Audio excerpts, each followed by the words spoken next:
Mara Whitlock stood in the doorway of her cabin, rifle trembling in her frostbitten hands, staring at the half-dead stranger sprawled across her porch. Behind her, 5 terrified children huddled in silence. Outside, the worst blizzard in 20 years screamed through the mountains. She had 2 choices: drag him inside and risk everything, or leave him to freeze and live with that choice forever. But when her youngest daughter's breath began to rattle like death itself, and the stranger's fever-bright eyes opened with knowledge that shouldn't exist in a dying man, Mara realized she'd already made a decision that would change everything. If you're watching from somewhere in this world, drop your city in the comments. I want to see just how far this story travels. And if it grabs hold of you, hit that like button and stay until the end. You won't believe where this goes. The wind came down from the high peaks like a living thing with teeth, tearing through the valley with a sound that made even the stones seem to shudder. Mara Whitlock had lived through 18 Montana winters, but she'd never heard anything quite like this. A howl that seemed to carry voices in it, warnings from the mountains themselves that something had shifted, that the world had turned savage in ways it hadn't been before. She stood at the window of the cabin, one hand pressed against the frost-thick glass, watching the snow come down in sheets so dense she couldn't see the barn 50 yards away. Behind her, the children were silent. That was the part that frightened her most. 5 children, and not one of them making a sound. "Mama," Thomas said quietly. He was 13, tall for his age and too serious, with his father's dark hair and a jaw that had started to square off in the last year. "We should bring the horses in closer." "Can't," Mara said. Her voice was steady, but only because she'd learned how to make it that way. "Storm's too fierce. They're safer in the barn than out in this." "But if the barn roof, then we'll deal with it when the storm breaks." She turned from the window and looked at him, really looked at him, and saw the weight he was carrying, the weight of trying to be the man of the house when he was still just a boy. "Thomas, we're going to be fine."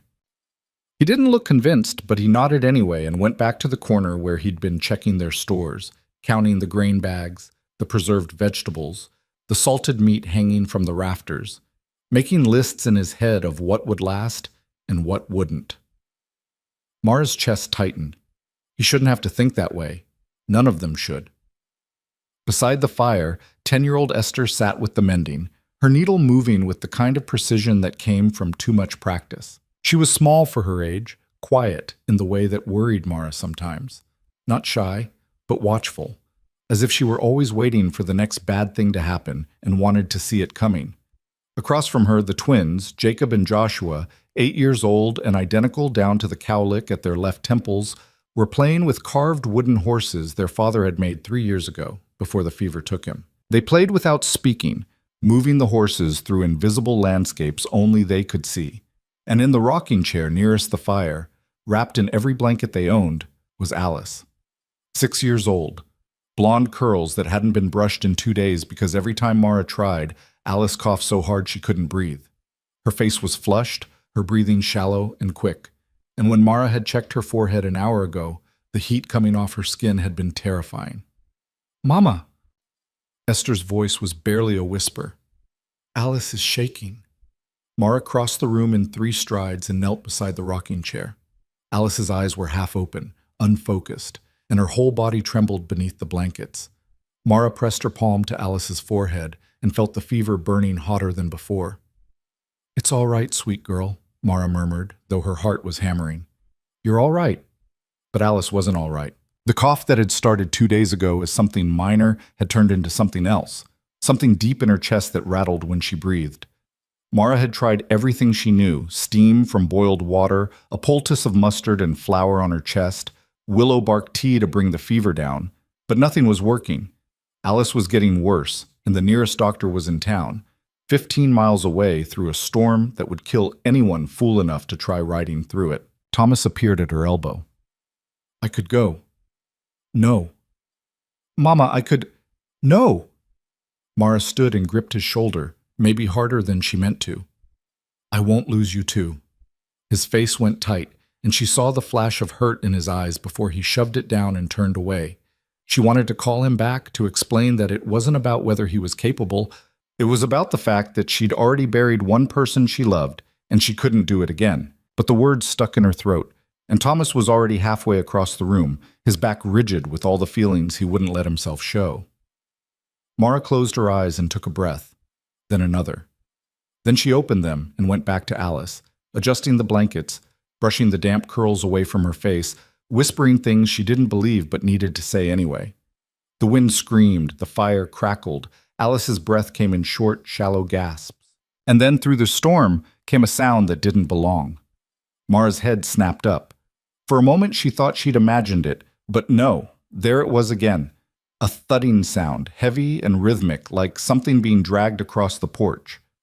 Thomas was already moving toward the rifle above the door. "Wait," Mara said. She held up a hand, listening. The sound came again. 3 deliberate thuds, then silence. "Someone's out there," Thomas said. "Or something," Jacob whispered. Joshua elbowed him, but his eyes were wide. Mara crossed to the door and lifted the rifle down herself. It was her husband's rifle, a Henry repeater he'd bought the year before he died, and it still felt too big in her hands. But she knew how to use it. She'd made sure of that. "Esther, take Alice into the back room," Mara said quietly. "Thomas, stay with them. Jacob, Joshua, behind the table." "Mama?" Thomas started. "Now." They moved. Mara waited until she heard the back door close, until she knew the children were as safe as they could be, and then she lifted the latch and pulled the door open 6 inches. The cold hit her like a fist. Snow blasted through the gap, and for a moment she couldn't see anything but white. Then the wind shifted, and she saw it. A horse. Riderless, its reins tangled in something dark that lay sprawled across the top step of the porch. The horse's head was down, its flanks heaving, and frost clung to its mane in thick clumps. It looked like it had been running for miles. And the dark shape on the porch. Mara's breath caught. It was a man. Face down, one arm twisted beneath him, blood streaked across the snow around him in a pattern that made her stomach turn. For a long moment she didn't move. Every instinct she had screamed at her to shut the door, to bar it, to pretend she'd seen nothing. Strangers were dangerous. Strangers brought trouble, and a stranger who showed up bleeding in the middle of a blizzard was trouble she couldn't afford. But then the man moved, just barely, a twitch of his fingers, a shallow rise and fall of his back. He was alive. Mara's hands tightened on the rifle. She thought about her children huddled in the back room. She thought about Alice burning up with fever. She thought about all the ways this could go wrong. And then she thought about what kind of person she wanted to be. She stepped out onto the porch. The cold was brutal, stealing the air from her lungs. She kept the rifle raised as she moved closer, her boots crunching through snow that was already ankle deep. The man didn't move again. Up close, she could see that his coat was torn, that the blood wasn't just on the snow but soaked into his clothes, that his skin had the grayish tint of someone who'd been out in the cold too long. "Mister," she said. Her voice came out harder than she felt. "Can you hear me?" No response. She nudged him with her boot.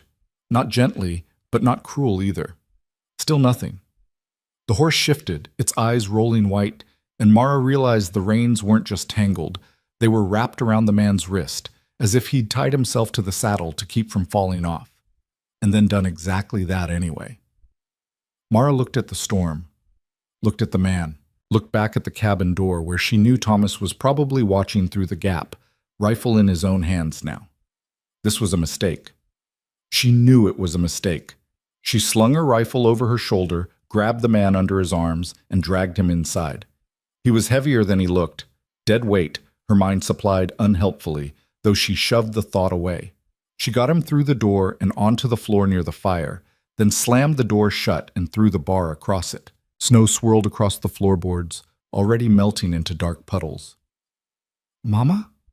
Thomas's voice, tight with fear. "It's all right," Mara said, though it wasn't. She knelt beside the man and pressed her fingers to his throat, searching for a pulse. For a horrible moment, she felt nothing, and then, faint and irregular, there it was. "He's alive." "Barely." Thomas appeared at her side, the rifle still in his hands. "Who is he?" "I don't know." Why'd you bring him in?" "Because I'm not the kind of woman who lets a man freeze to death on her porch." She said it more sharply than she meant to, and Thomas flinched. Mara closed her eyes for a second, then opened them and made her voice gentler. Help me get his coat off. We need to see where he's hurt. For a moment, she thought Thomas might argue. But then he set the rifle aside and knelt down across from her, and together they started working at the buttons of the man's coat. It was thick wool, good quality, but stiff with ice and blood. Underneath, his shirt was worse, torn open across the ribs, the fabric stained dark. Mara peeled it back and sucked in a breath. 3 long gashes across his side, deep enough that she could see muscle. They looked like they'd been made by claws, or a knife dragged deliberately slow. Around them, bruises spread like storm clouds, purple and black. Jesus, Thomas whispered. Get me water, Mara said. Hot as you can stand, and clean rags. Tear up one of the old shirts if you have to. Thomas hesitated, staring at the wounds. Now, Thomas. He moved. Mara turned her attention back to the man. His face was half hidden by dark hair matted with snow and blood, but she could see enough to know he wasn't young, maybe 30, maybe older. There was a scar along his jawline, old and pale, and his hands were calloused in the way that spoke of hard work. Not a drifter, then, or at least not one who'd always been drifting. She pressed a clean section of his shirt against the worst of the wounds, trying to slow the bleeding, and his eyes snapped open. Mara jerked back, one hand going for the rifle, but he didn't move. Just stared at her with eyes that were gray, or maybe green, or maybe some color that didn't have a name. Fever bright and unfocused, like he was seeing something that wasn't there.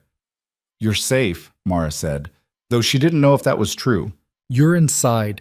You're going to be all right. His lips moved, but no sound came out. Then his eyes rolled back, and he went limp again. Thomas returned with a basin of steaming water and an armful of rags. Esther slipped in behind him, her face pale, but determined.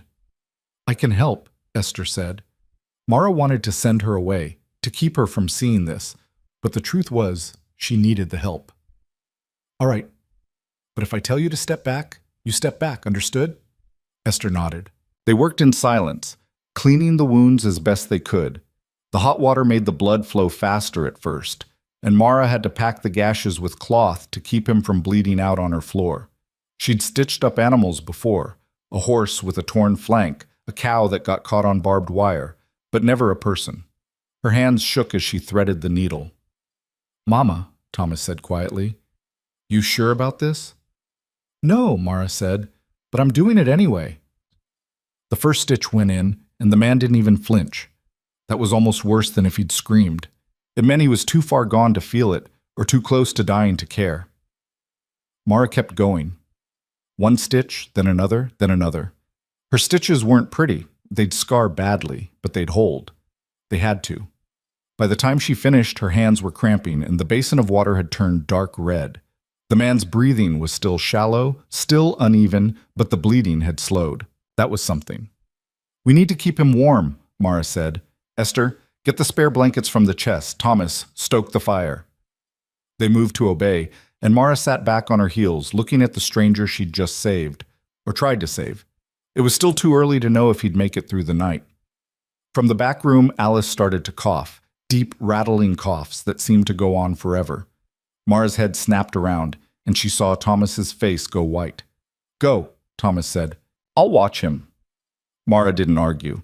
She pushed to her feet and hurried to the back room where Alice was sitting up in bed, her whole body convulsing with each cough.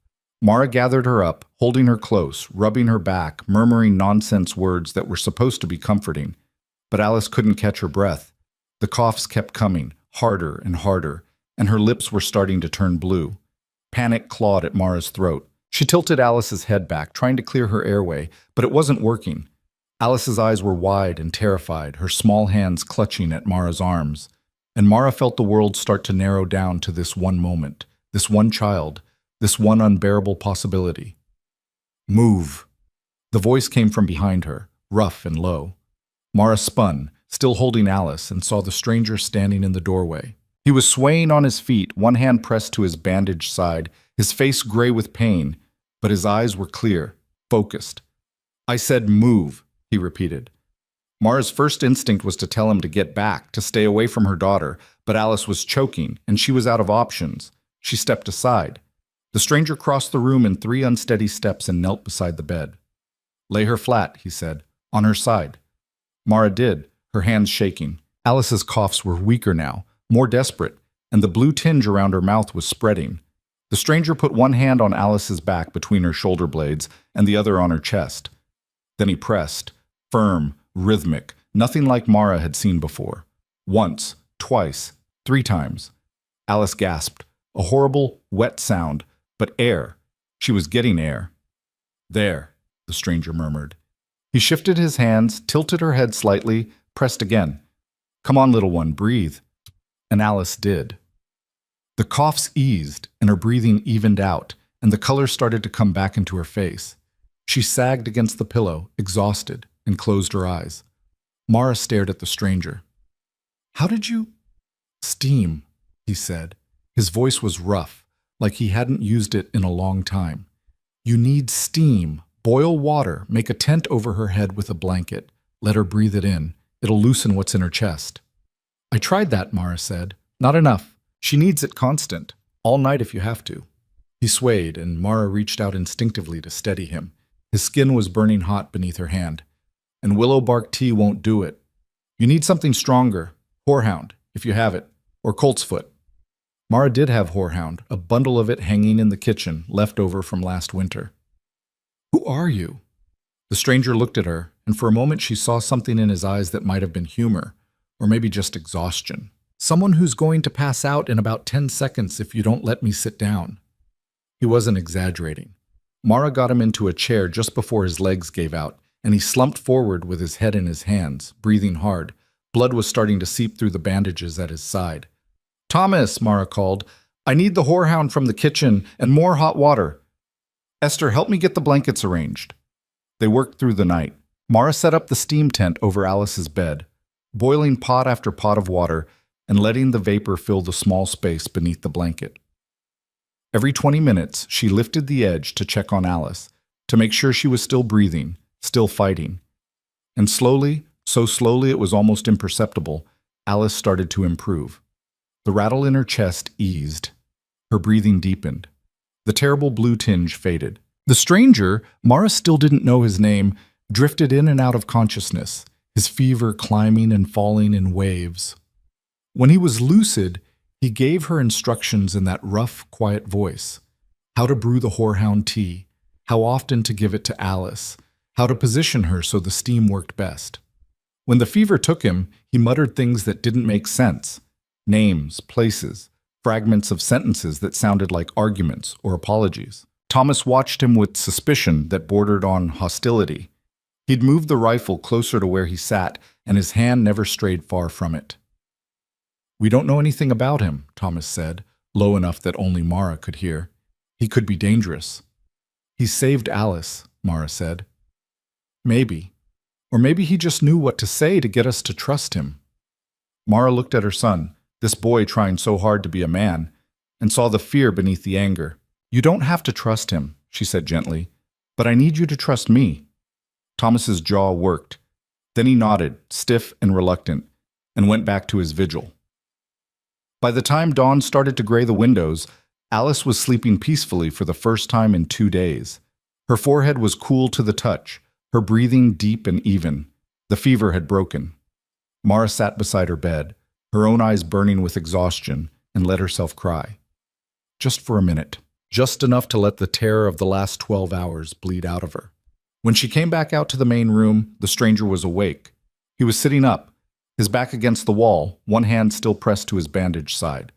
He looked worse in the morning light, older, more worn down, the kind of tired that went bone deep. She all right? He asked. Mara nodded. Thanks to you. He shrugged, winced, and stopped moving. Good. You should rest, Mara said. You lost a lot of blood. I'll rest when I'm gone. Gone? Mara frowned.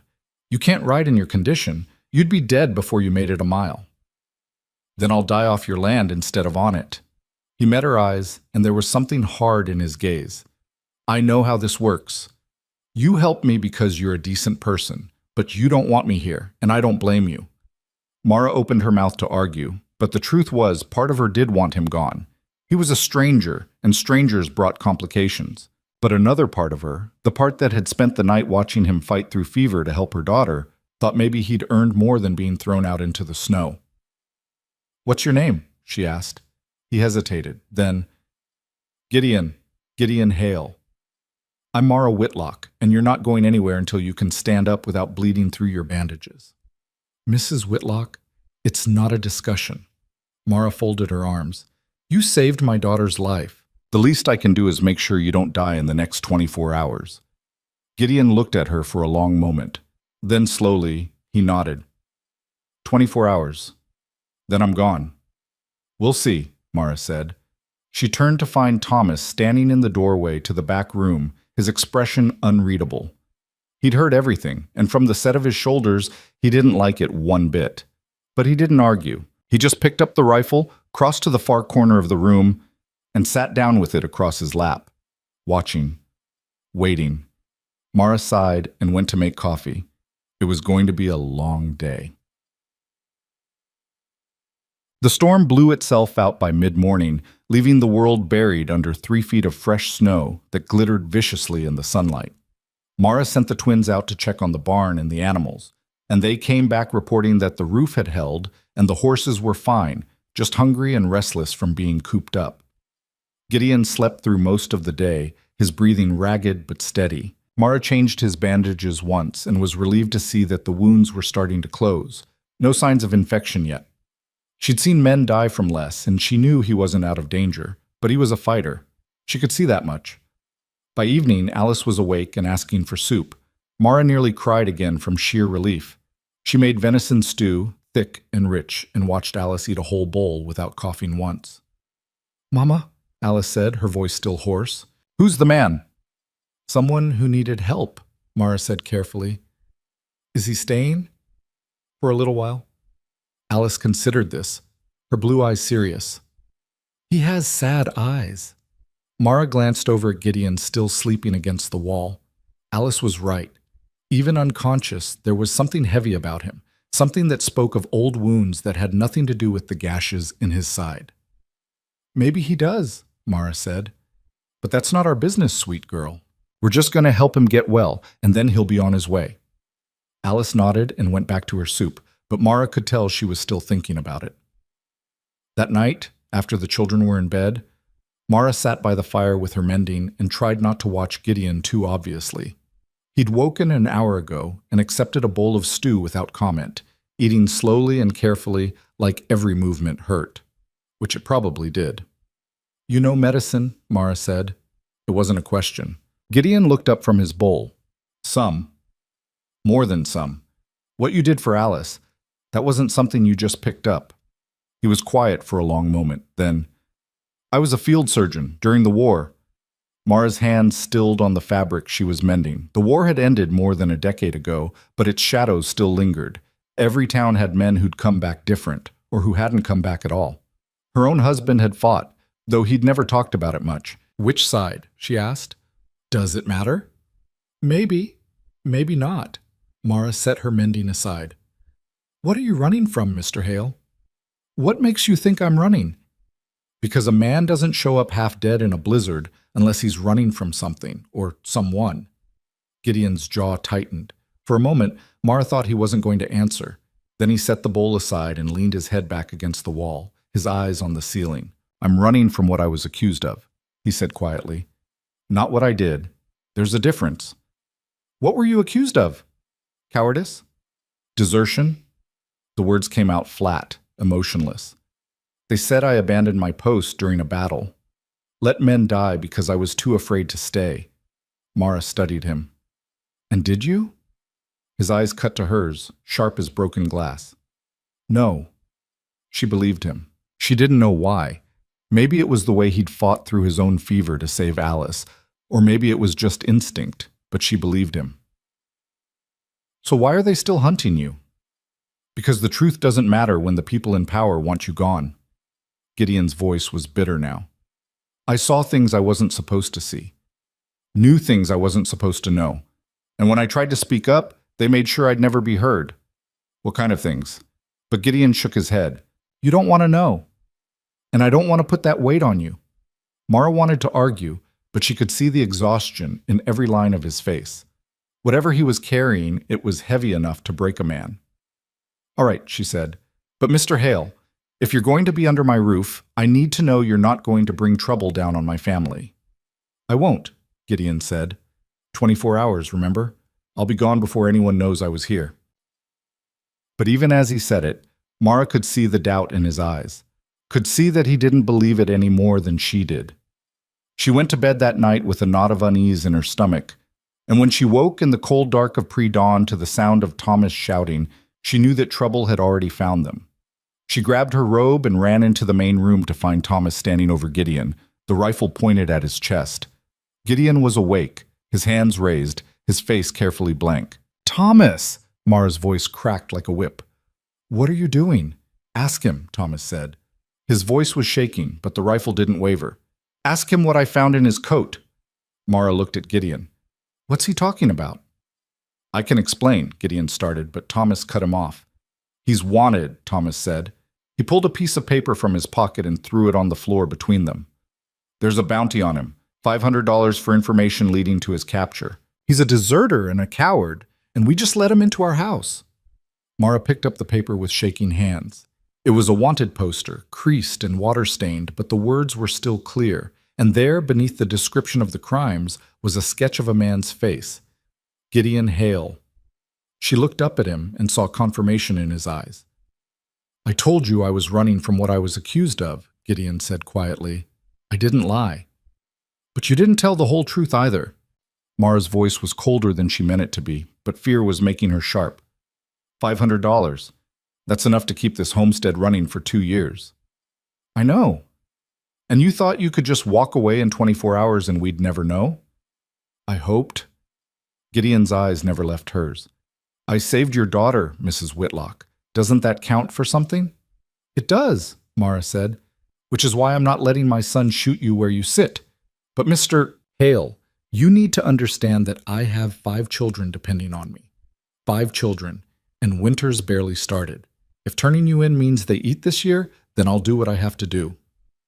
The silence that followed was suffocating. Thomas still had the rifle trained on Gideon. Gideon still had his hands raised, and Mara stood between them, her heart hammering, knowing that whatever she decided in the next few seconds would change everything. "Mama," Thomas said, "we should send for the marshal." "The marshal's in town," Mara said. 15 miles away through snow we can barely walk through, let alone ride." "Then we hold him until we can." Mara looked at Gideon, looked at the bandages around his ribs, the exhaustion in his face, the way he held himself like a man who'd already lost everything that mattered and was just waiting for the final blow. She thought about the way he'd saved Alice, the way he'd fought through his own agony to make sure her daughter could breathe. She thought about what kind of person she wanted to be. "No," Mara said. Thomas's head snapped toward her. "Mama." "Put the rifle down, Thomas." "Are you crazy? I said put it down." Mara's voice was steel. "Now." For a long, terrible moment, Thomas didn't move. Then, slowly, he lowered the rifle. But the look he gave her was full of betrayal and fury, and it cut deeper than any words could have. Mara turned to Gideon. "You have until morning to tell me the truth. All of it. And then we'll decide what happens next." Gideon studied her face. Then finally, he nodded and lowered his hands. Thomas made a sound of disgust and stalked out of the room, slamming the door to the back behind him hard enough to wake the whole house. And Mara, standing in the firelight with a wanted man bleeding quietly in her cabin and her son's trust in ruins, wondered if she'd just made the worst mistake of her life. The fire had burned down to embers by the time Gideon started talking, and Mara had wrapped herself in a quilt to ward off the cold that crept through the cabin walls. Outside, the wind had picked up again, not as fierce as the blizzard, but persistent, rattling the shutters like something trying to get in. The children were asleep, or pretending to be. Mara could feel Thomas's anger radiating from the back room like heat from a stove. Gideon sat with his back against the wall, one hand pressed to his bandaged ribs, his eyes fixed on the dying fire. When he finally spoke, his voice was so quiet Mara had to lean forward to hear him. "There was a camp," he said, "outside Chattanooga. Winter of '63. We'd been there for 3 weeks, waiting for orders that never came. Supplies were running low. Men were sick, starving, freezing, and the officers, He stopped, his jaw working. The officers were selling the supplies that were meant for the soldiers. Medicine, food, blankets, selling them to civilians for profit while men died in their tents. Mara's hands tightened on the quilt. She'd heard stories like this before, whispered in town by men who'd come back from the war with hollowed-out eyes and voices that shook when they talked about what they'd seen. But hearing it directly was different. "I was the surgeon," Gideon continued. "I saw everything, watched men die from infections that could have been prevented if we'd had the medicine that was supposed to be there. Watched them waste away from hunger while officers ate like kings. And when I went to the colonel, when I told him what was happening, he told me to keep my mouth shut or I'd regret it." "But you didn't," Mara said. Gideon's laugh was bitter. "No, I didn't. I wrote to headquarters. Documented everything, names, dates, amounts. I thought if I could just get it in front of someone who cared, someone who'd actually do something about it." He shook his head. "I was naive. The men I reported were connected, powerful. They had friends in places I didn't even know existed, and when my letter reached the wrong desk, they decided I was the problem. So they accused you of desertion." "Not at first. At first they just tried to discredit me, said I was unstable, unreliable, but I had proof, and they knew it. So during the next battle," his voice went flat, emotionless. "During the next battle, they sent me to a position they knew would be overrun, told me to hold it with a skeleton crew, and when we got slaughtered, they blamed me for abandoning my post." Mara felt something cold settle in her stomach. "But you didn't abandon it." "I stayed until there was no one left to save." Gideon's eyes were distant now, seeing something she couldn't. "When the retreat came, I carried 3 wounded men through enemy fire, lost 2 of them before we made it back to camp. The 3rd died in my arms while I was stitching him up, and the next morning I was arrested for cowardice and desertion." The silence that followed was broken only by the wind and the soft crackle of the embers. Mara tried to imagine it, tried to picture this man, younger and less worn, fighting to save lives while the people who were supposed to lead him plotted his destruction. It made her chest ache. "How did you get away?" she asked. "A friend helped me escape before the court-martial, got me out of camp in the middle of the night, gave me a horse and enough supplies to make it to the border. I've been running ever since." "How long?" 12 years. The weight of those years sat heavy in his voice. 12 years of moving from place to place, never staying anywhere long enough to be found. Taking work where I could find it, using different names, always looking over my shoulder. And just when I thought maybe I'd gotten far enough, maybe I'd finally found a place where no one would look.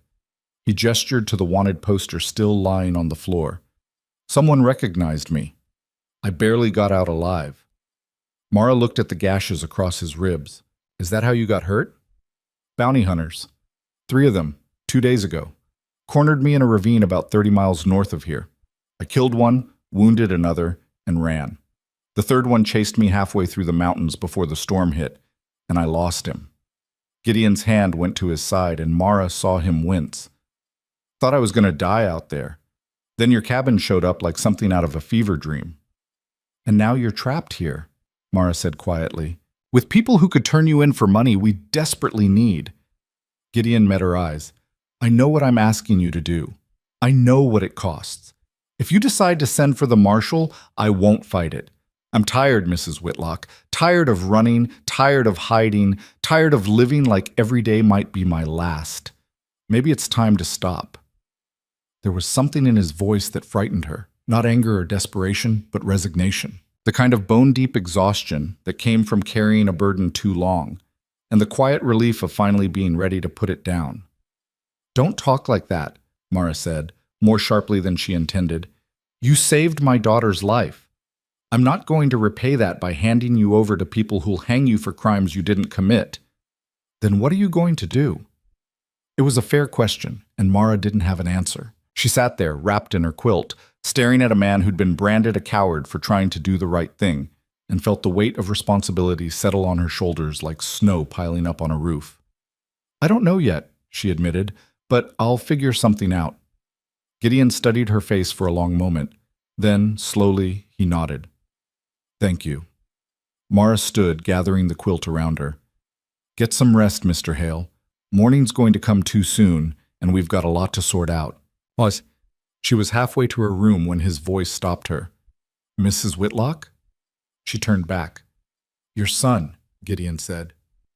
He's scared. Not of me. Of losing you. Of not being able to protect his family. That's why he's so angry. Mara's throat tightened. I know. Talk to him. Before this gets worse. She wanted to say that Thomas wouldn't listen, that he'd shut her out the way he'd been shutting her out for months. But Gideon was right. She had to try. I will, she said, and meant it. Morning came gray and cold, the sun hidden behind clouds that promised more snow. Mara woke to find Alice curled against her side, warm and breathing easy, her fever completely gone. For a moment, Mara just lay there, listening to her daughter's steady breath, letting the gratitude wash over her. Alice was alive. Whatever else happened, at least she had that. She eased out of bed without waking Alice and went to the main room. Gideon was already awake, sitting in the same position she'd left him in, staring at nothing. The bandages around his ribs had seeped blood overnight, and his face was pale with exhaustion. You should have woken me, Mara said. Those need changing. Didn't want to disturb you. Well, you're disturbing me now by bleeding all over my floor. She fetched clean bandages and hot water and set to work unwrapping the old dressings. The wounds looked better than she'd expected. No infection, edges starting to knit together. Whatever else Gideon was, he healed fast. He didn't flinch as she cleaned and rebandaged him, but she could see the tension in his shoulders, the way he held himself perfectly still to keep from showing pain. You should have been a doctor, Mara said as she worked. A real one, I mean, not just a field surgeon. I wanted to be. Gideon's voice was distant. Before the war. Had plans to go to medical school in Philadelphia, study with the best. But then the fighting started, and everything changed. You could still do it. After all this is over. After all this is over, I'll either be dead or in prison. He said it matter-of-factly, like he was talking about the weather. Not much room for medical school in either of those scenarios. Mara tied off the last bandage with more force than necessary. Stop talking like you've already lost. I lost 12 years ago, Mrs. Whitlock. I'm just waiting for the rest of the world to catch up. She wanted to argue with him, to shake some hope back into him, but before she could, the door to the back room opened and Thomas emerged. He looked like he hadn't slept at all, his eyes red-rimmed and shadowed, his jaw set in a hard line. Morning? Mara said carefully. Thomas didn't answer. He crossed to the kitchen area, poured himself coffee from the pot she'd made earlier, and stood with his back to both of them, staring out the window. Mara exchanged a glance with Gideon, who gave a slight shake of his head. Not now, his expression said. Give him time. But time was something they might not have. The twins came out next, tumbling over each other like puppies, and the cabin filled with the noise of morning, dishes clattering, the fire being stoked, voices calling for breakfast. Esther appeared with Alice, who looked better than she had in days, her cheeks pink and her eyes bright. She climbed into Mara's lap and buried her face in her mother's shoulder, and Mara held her close, breathing in the scent of her hair. Hungry, sweet girl? Mara asked. Alice nodded. They ate in near silence. Mara made cornmeal mush with the last of the maple syrup, and the children cleaned their bowls without complaint. Thomas ate standing up, still staring out the window, and didn't look at Gideon once. After breakfast, Mara sent the twins out to clear snow from the path to the barn and told Esther to keep Alice inside and warm. Then she turned to Thomas. I need to talk to you, she said quietly. Outside. For a moment she thought he'd refuse, but then he set his cup down and followed her out onto the porch, closing the door behind them. The cold hit like a slap. Snow lay thick and pristine across the valley, glittering in the weak sunlight that filtered through the clouds. It would have been beautiful if Mara hadn't been so aware of how much work it represented, paths to clear, animals to tend, firewood to split. Thomas stood with his arms crossed, his breath misting in the air, waiting. I know you're angry, Mara started. Do you? Thomas's voice was sharp. Because it doesn't seem like it. It seems like you're more worried about protecting a stranger than about protecting your own family. That's not fair. Isn't it? Mama, he's wanted. There's a price on his head. And instead of doing the smart thing, the safe thing, you're letting him stay here like some kind of guest. He saved Alice's life. Maybe.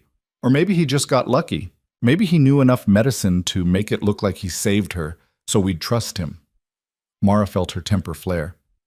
You think I'm that stupid? You think I can't tell the difference between someone who's genuine and someone who's playing me? I think you want to see the good in people, Thomas shot back, even when it's not there, even when seeing it puts us in danger. And I think you're so scared of being hurt again that you won't let yourself trust anyone. The words came out harsher than Mara intended, and she saw Thomas flinch. She took a breath, forced herself to speak more gently. Thomas, I know you're trying to protect us. I know you think it's your job now that your father's gone, but you're 13 years old. You shouldn't have to carry that weight. Someone has to. I'm carrying it. I've been carrying it for 2 years. Then let me help. Thomas's voice cracked, and suddenly he looked younger, more vulnerable. Let me do something. I'm not a kid anymore, Mama. I'm strong enough to work, smart enough to make decisions, but you won't let me. You treat me like I'm still Jacob and Joshua's age, like I don't understand anything. Mara's heart broke a little. That's not what I'm doing. Then what are you doing? Because from where I'm standing, it looks like you're risking everything we have for a man who's going to leave the second he's well enough to ride. And when he does, when he brings bounty hunters or marshals or whoever else is looking for him, we're going to be the ones who pay for it. He wasn't wrong. Mara knew he wasn't wrong. Every word he'd said was a risk she'd weighed and chosen to take anyway. And she couldn't explain why except to say that something in her recognized something in Gideon, a kind of fundamental decency that had been buried under years of pain but hadn't been destroyed. Not yet. I can't turn him in, Mara said quietly. I won't. What they did to him, what they're still doing to him, it's wrong. And if I hand him over knowing that, knowing he's innocent, then I'm just as bad as the people who destroyed his life in the first place. Thomas stared at her. So we just let him stay? Let him put us all in danger? For now, yes, until I can figure out something better. And what if there isn't anything better? What if this is it, him or us? Mara met her son's eyes and saw the fear there, raw and real. She wanted to promise him that everything would be all right, that she had a plan, that she knew what she was doing, but she'd never lied to her children and she wasn't going to start now. Then I'll make the hard choice, she said, but we're not there yet. Thomas looked away, his jaw working. When he spoke again, his voice was thick. I don't want to lose you, Mama. I don't want to lose anyone else. You won't, Mara said, and pulled him into a hug. He resisted for a second, then sagged against her, and she felt him shaking. You won't, Thomas. I promise.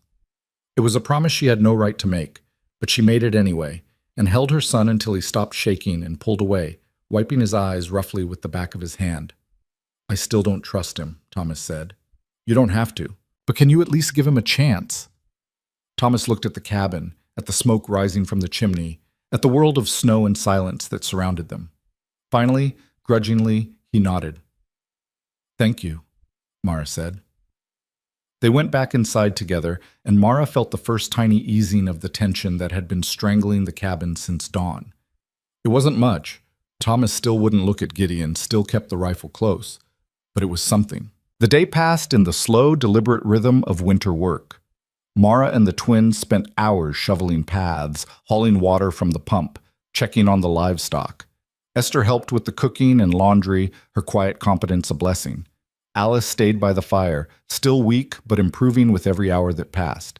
And Gideon, despite Mara's protests, insisted on making himself useful. He couldn't do heavy work, but he could mend harness leather, sharpen knives, repair the broken latch on the back door, small things that had been piling up since David died, and Mara had run out of time and energy to fix them. Thomas watched him work with narrow-eyed suspicion, but even he couldn't find fault with the quality of Gideon's repairs. By evening, the cabin felt almost normal again. Almost. There was still an undercurrent of tension, a sense that they were all waiting for something to happen, but at least they could function. After dinner, while Mara cleaned up and the children played a quiet game of checkers, Gideon sat by the fire with a piece of leather he was tooling into a new hinge for the barn door. His hands moved with practiced precision, and Mara found herself watching him, wondering about the life he'd had before the war, before everything fell apart. You're good at that, she said. Gideon glanced up. Learned it from my father. He was a saddler. Was? Died when I was 16. Fever took him and my mother both, same winter. He went back to the leather, his expression unreadable. That's when I decided to become a doctor. Thought if I'd known more, maybe I could have saved them. Mara sat down across from him. You can't save everyone. I know, but you can try. There was something in his voice that made her chest ache. This was a man who'd spent his whole life trying to save people, and the world had punished him for it. Mr. Hale, she said carefully, what you did, reporting those officers, that took courage. Or stupidity. Hard to tell the difference sometimes. No, it was courage, and you shouldn't have had to pay for it the way you did. Gideon's hand stilled on the leather. When he looked up, his eyes were bleak. The world doesn't care what's fair, Mrs. Whitlock. It cares about who has power and who doesn't. I didn't have power, so I lost. You're still here, Mara pointed out. That counts for something. Does it? He set the leather aside. I'm not sure anymore. Sometimes I think it would have been easier if I'd just died in that ravine. At least then it would be over. The casual way he said it sent a chill through her. Don't? Don't what? Don't talk like your life doesn't matter. Mara leaned forward, her voice fierce. You saved my daughter. You've helped my family. You matter, Mr. Hale, whether you believe it or not. Gideon stared at her, something like surprise flickering in his eyes. Then he looked away, and when he spoke again, his voice was rough. You're a good woman, Mrs. Whitlock. Better than I deserve. I'm just a woman trying to do right by my children, Mara said. Same as anyone. Before Gideon could respond, the door burst open and Jacob stumbled in, his face white with panic. Mama! He gasped. There's riders coming? The cabin erupted into motion. Mara grabbed the rifle while Thomas herded the younger children toward the back room. Gideon was on his feet despite his injuries, his hand going automatically to his belt, where a knife would have been if Mara hadn't taken it when she'd undressed him. How many? Mara demanded. 3, Jacob said, panting. Maybe 4. I couldn't tell in the dark. Mara crossed to the window and peered out through the gap in the shutters. Sure enough, there were lights moving up the valley road, torches or lanterns bobbing in the darkness. Riders, coming fast. Could be anyone, Thomas said, but his voice was tight with fear. Or it could be exactly what we're afraid of. Gideon's face was grim. If those bounty hunters tracked me here, then they're about to find out what happens when you threaten a mother protecting her children, Mara said. She checked the rifle, made sure it was loaded, and moved to the door. Thomas, get the children into the cellar. Esther, you're in charge. No matter what you hear, you stay down there until I come for you. Understand? Esther's eyes were huge, but she nodded. Mama, I should stay, Thomas protested. No, you should protect your sisters and brothers. That's what I need you to do. For a second, Thomas looked like he was going to argue. Then he grabbed Jacob's hand and started gathering the others. Come on, now. They disappeared through the trapdoor in the kitchen floor, and Mara heard the soft thud as Thomas pulled it shut behind them. Then it was just her and Gideon, standing in the firelight, waiting. You should hide too, Mara said. Not a chance. Mr. Hale, I'm not letting you face this alone. Gideon's voice was flat, final. You've done enough for me. More than enough. If they're here because of me, then I'm the one who needs to deal with it. Mara wanted to argue, but there was no time. The riders were close now. She could hear the jingle of harness, the crunch of hooves in snow. She positioned herself by the door, rifle ready, and waited. The knock, when it came, was hard and authoritative. Not a friendly neighbor checking in. Not someone who'd turn around if she didn't answer. Open up, a man's voice shouted. We know you're in there. Mara's finger tightened on the trigger. Beside her, Gideon was tense as a drawn bowstring. What do you want? Mara called back. We're looking for a fugitive. Dangerous man, wanted for desertion and murder. We have reason to believe he came through here. Murder. They'd added murder to the charges. Mara's blood went cold. There's no one here but me and my children, she said. Then you won't mind if we take a look around. I mind plenty. This is private property, and you're not welcome. There was a pause, then a different voice, smoother and more cultured. Mrs. Whitlock, is it? My name is Calder Voss. I represent certain business interests in the territory. I assure you, We mean you no harm. We simply need to verify that the fugitive we're tracking hasn't taken refuge here. Calder Voss. Mara knew that name. He owned half the land in the valley, bought up from desperate homesteaders who couldn't make their claims work. David had refused to sell to him, even when things got hard, and Voss hadn't liked it. I know who you are, Mr. Voss, Mara said. And I'm telling you the same thing I'd tell anyone else. You're not coming in my house. I'm afraid I must insist. Voss's voice hardened. We have legal authority to search any property where we have reasonable cause to believe. You have no authority here, Mara interrupted. This is my land, and unless you have a warrant signed by a judge, you can turn around and ride back where you came from. Another pause, longer this time. Mara could feel them calculating, weighing their options. Then Voss spoke again, and his voice was cold as the wind outside. Very well, Mrs. Whitlock. We'll return with proper documentation. But I should warn you, harboring a fugitive is a crime. If we find that you've been sheltering this man, you'll face serious consequences, you and your children. The threat hung in the air like smoke. Mara's hands tightened on the rifle, but she kept her voice steady. Good night, Mr. Voss. She heard them talking outside, low voices she couldn't make out. Then finally the sound of horses moving away, the crunch of hooves fading into the distance. Mara waited until she couldn't hear them anymore before she let herself breathe. Her legs felt weak, and she had to lean against the doorframe to keep from collapsing. They'll be back, Gideon said quietly. With a warrant, or without one, Voss doesn't strike me as the type who cares much about legal niceties. I know. Mara set the rifle down with shaking hands. I need to get the children. She opened the trap door to find 5 pale faces staring up at her from the darkness. It's all right, she said, though it wasn't. They're gone. The children climbed out one by one, and Alice immediately attached herself to Mara's leg, trembling. Mara picked her up and held her close, looking over her daughter's head at Gideon. You need to leave, she said. Tonight, before they come back. In the dark? With my injuries? Gideon shook his head. I wouldn't make it 5 miles. Then I'll give you supplies, a fresh horse, whatever you need. Mama, no, Thomas said. He was looking at Gideon with something that might have been the beginning of understanding. If he runs now, they'll know we were hiding him. They'll come after us anyway. Gideon and Mara both stared at him. He's right, Gideon said slowly. If I disappear tonight, Voss will assume you helped me. He'll use it as an excuse to take your land, to threaten your family. Your only chance is if I stay, if we can prove I was never here. How do we prove that when half the valley probably knows by now? Mara demanded. We don't, but we buy time. Gideon's expression was calculating now, strategic. Voss said he'd come back with a warrant.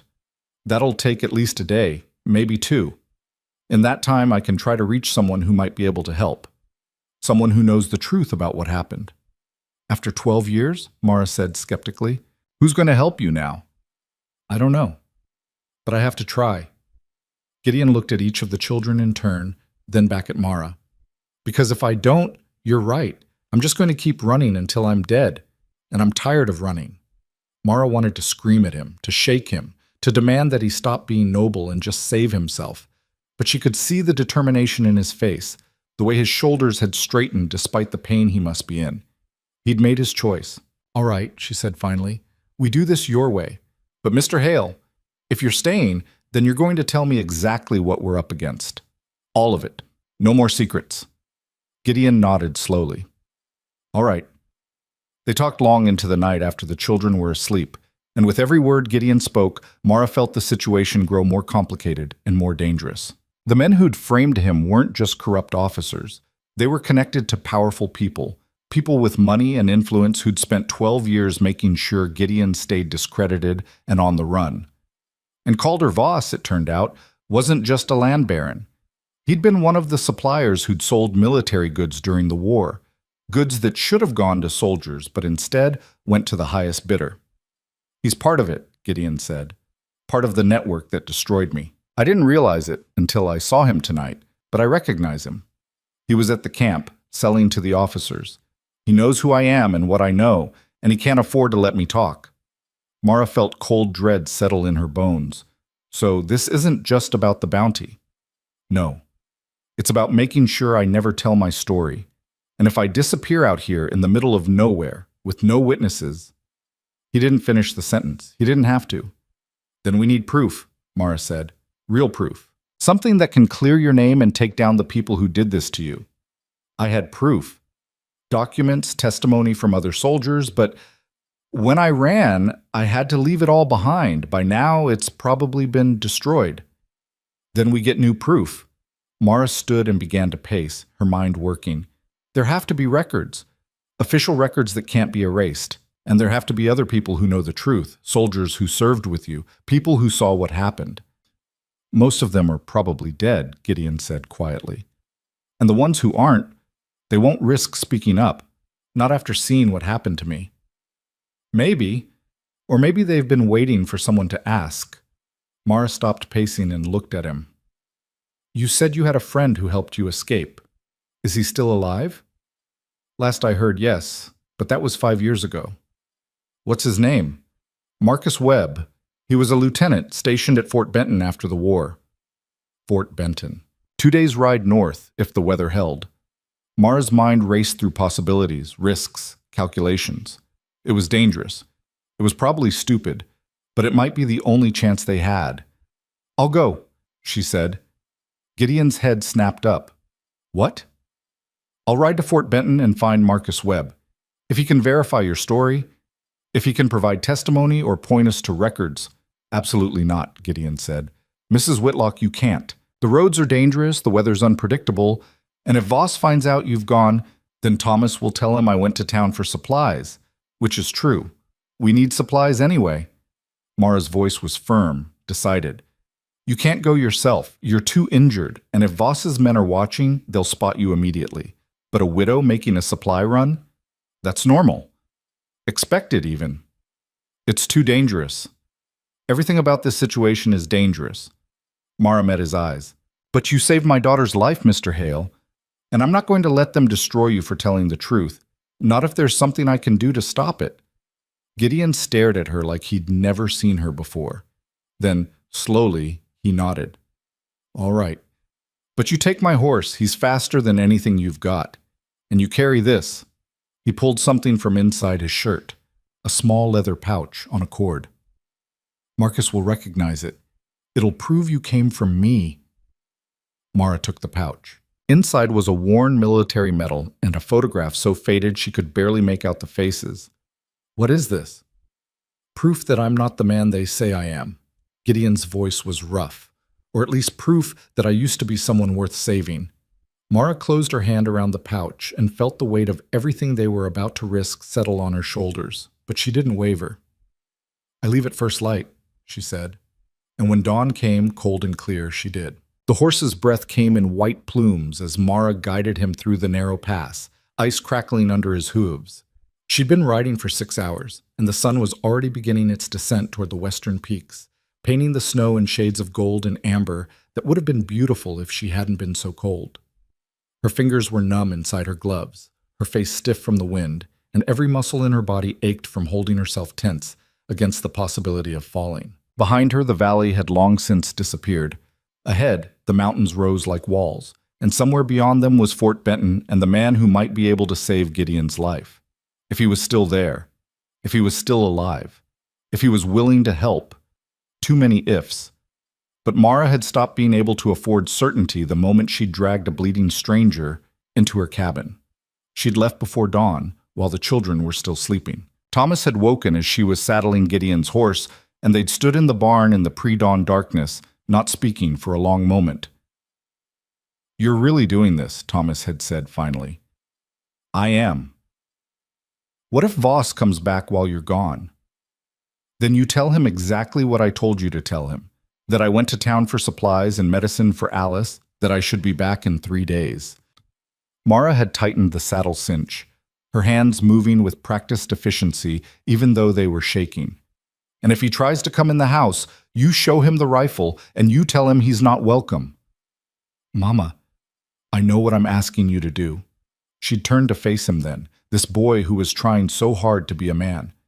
"I know it's not fair, but Thomas, if there's even a chance that we can fix this, that we can help Mr. Hale and keep our family safe, then I have to try."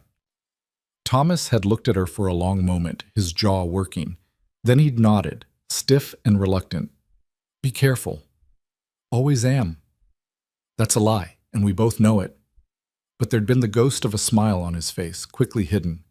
Mara had hugged him then, hard and quick, and mounted up before she could change her mind. Now, hours later and miles away, she tried not to think about what might be happening back at the cabin. Tried not to imagine Voss returning with his men. Tried not to picture Thomas standing alone against them with nothing but a rifle and his father's stubborn pride. The horse stumbled on a patch of ice, and Mara's attention snapped back to the present. She steadied him with her knees and her voice, murmuring reassurances she didn't entirely feel. Gideon had been right about the animal. He was strong and sure-footed, with the kind of endurance that came from good breeding and better care. The kind of horse a man running for his life would choose. The kind of horse that might make the difference between living and dying. By the time she reached the way station at Copper Creek, the sun was setting and her entire body felt like one solid bruise. The station was a low-slung building made of logs and hope, squatting beside the frozen creek like something that had grown out of the landscape rather than been built on it. Smoke rose from the chimney, and lamplight glowed warm in the windows.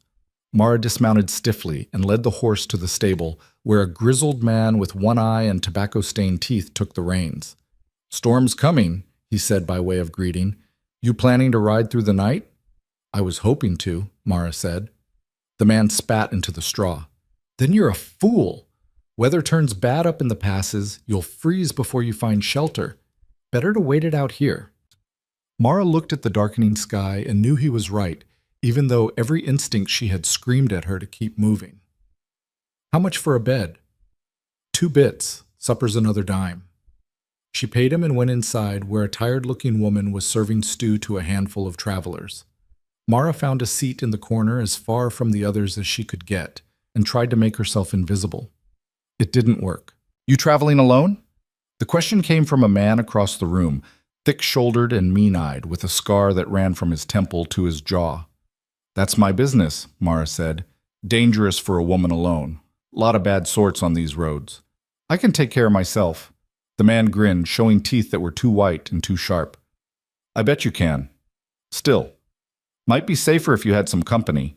Me and my partner here, we're headed north. Could ride with you if you want.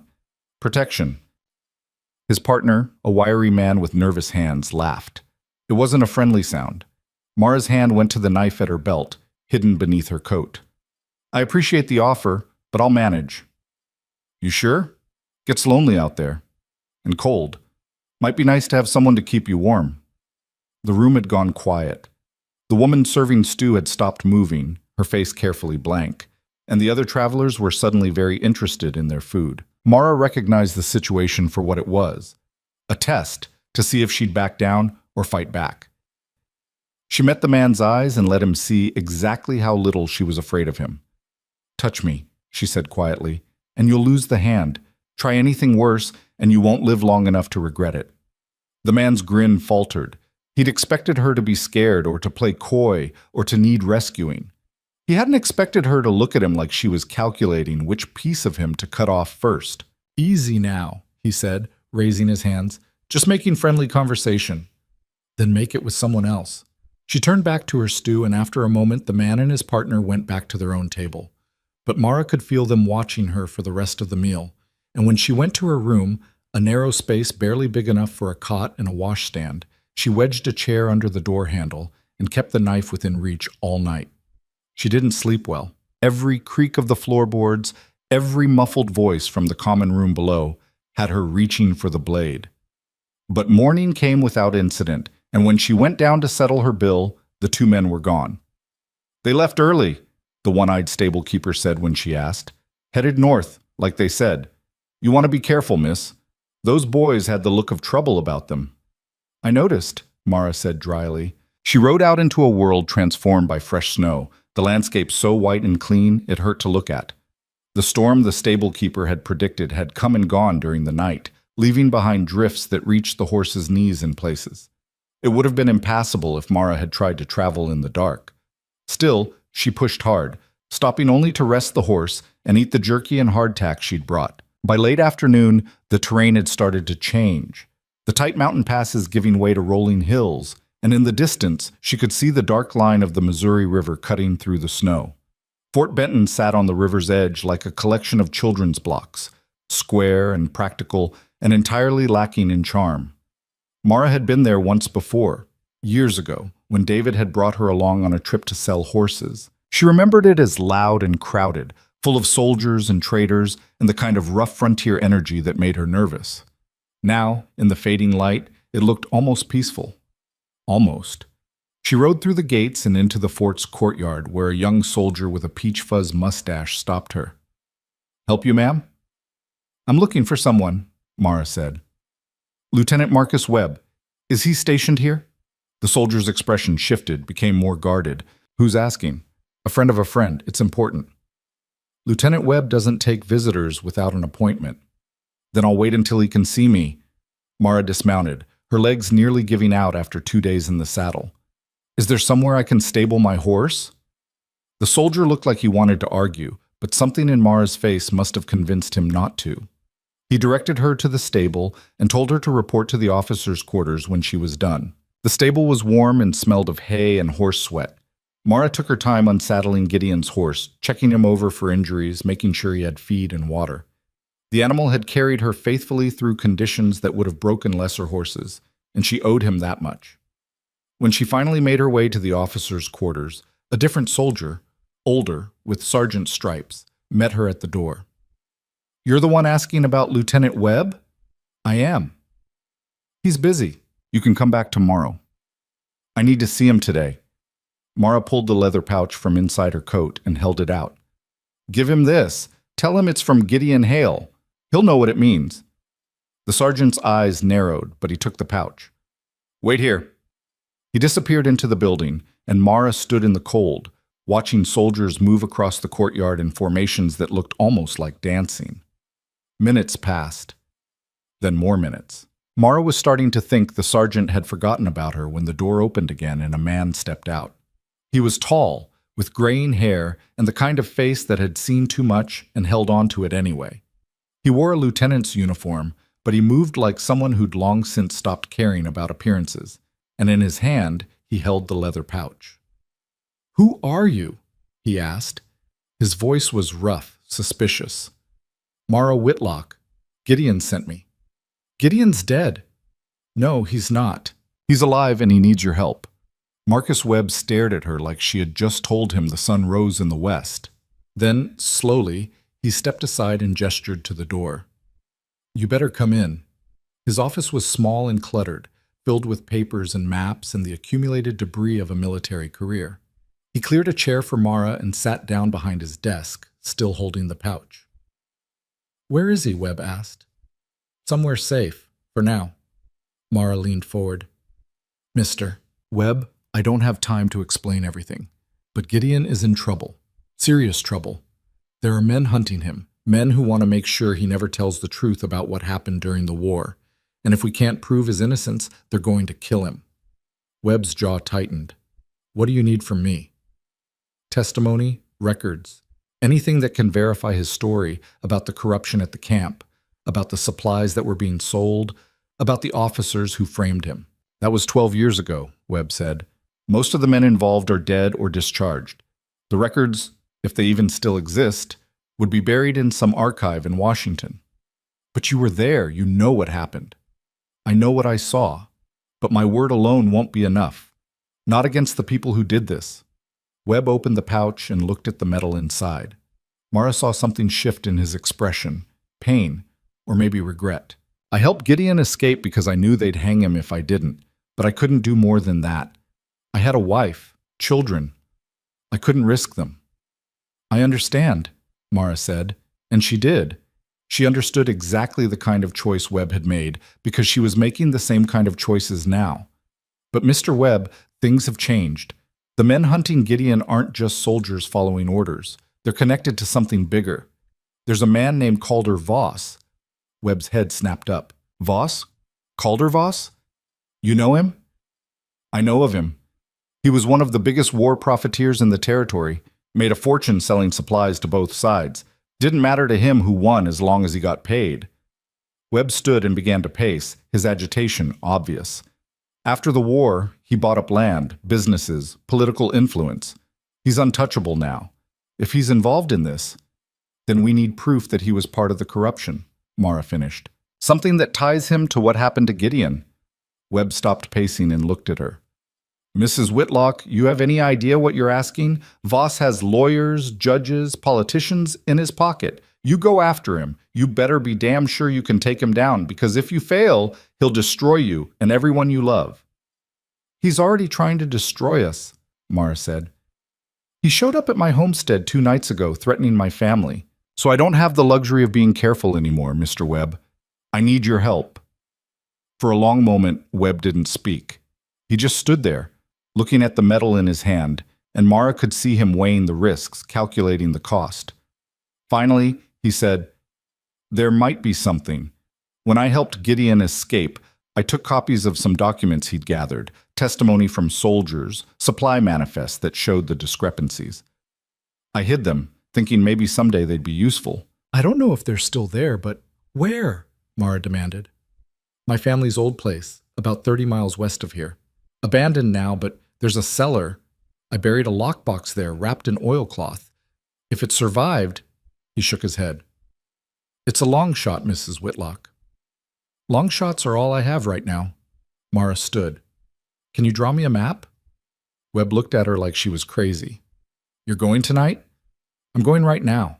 Every hour I waste is another hour Voss has to make his move. The place is 30 miles through rough country. You'll never make it before dark, and riding at night in this weather is suicide. Then I'll be very careful not to die. Mara met his eyes. Mr. Webb, I have 5 children waiting for me at home, and a man I barely know risking his life because he refused to stay silent about injustice. I don't have time to be sensible.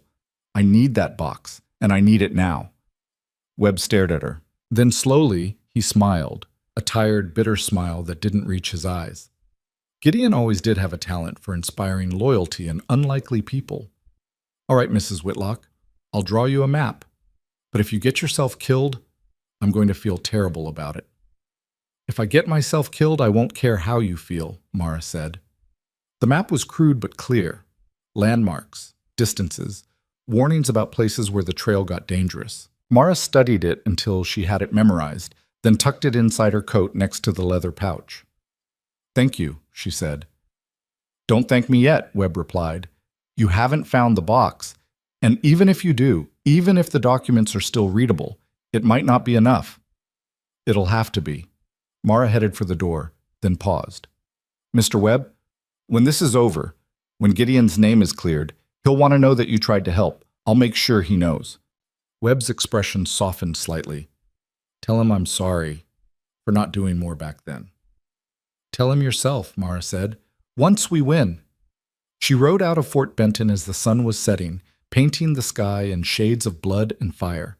The horse was tired, and so was she, but there was no time to rest.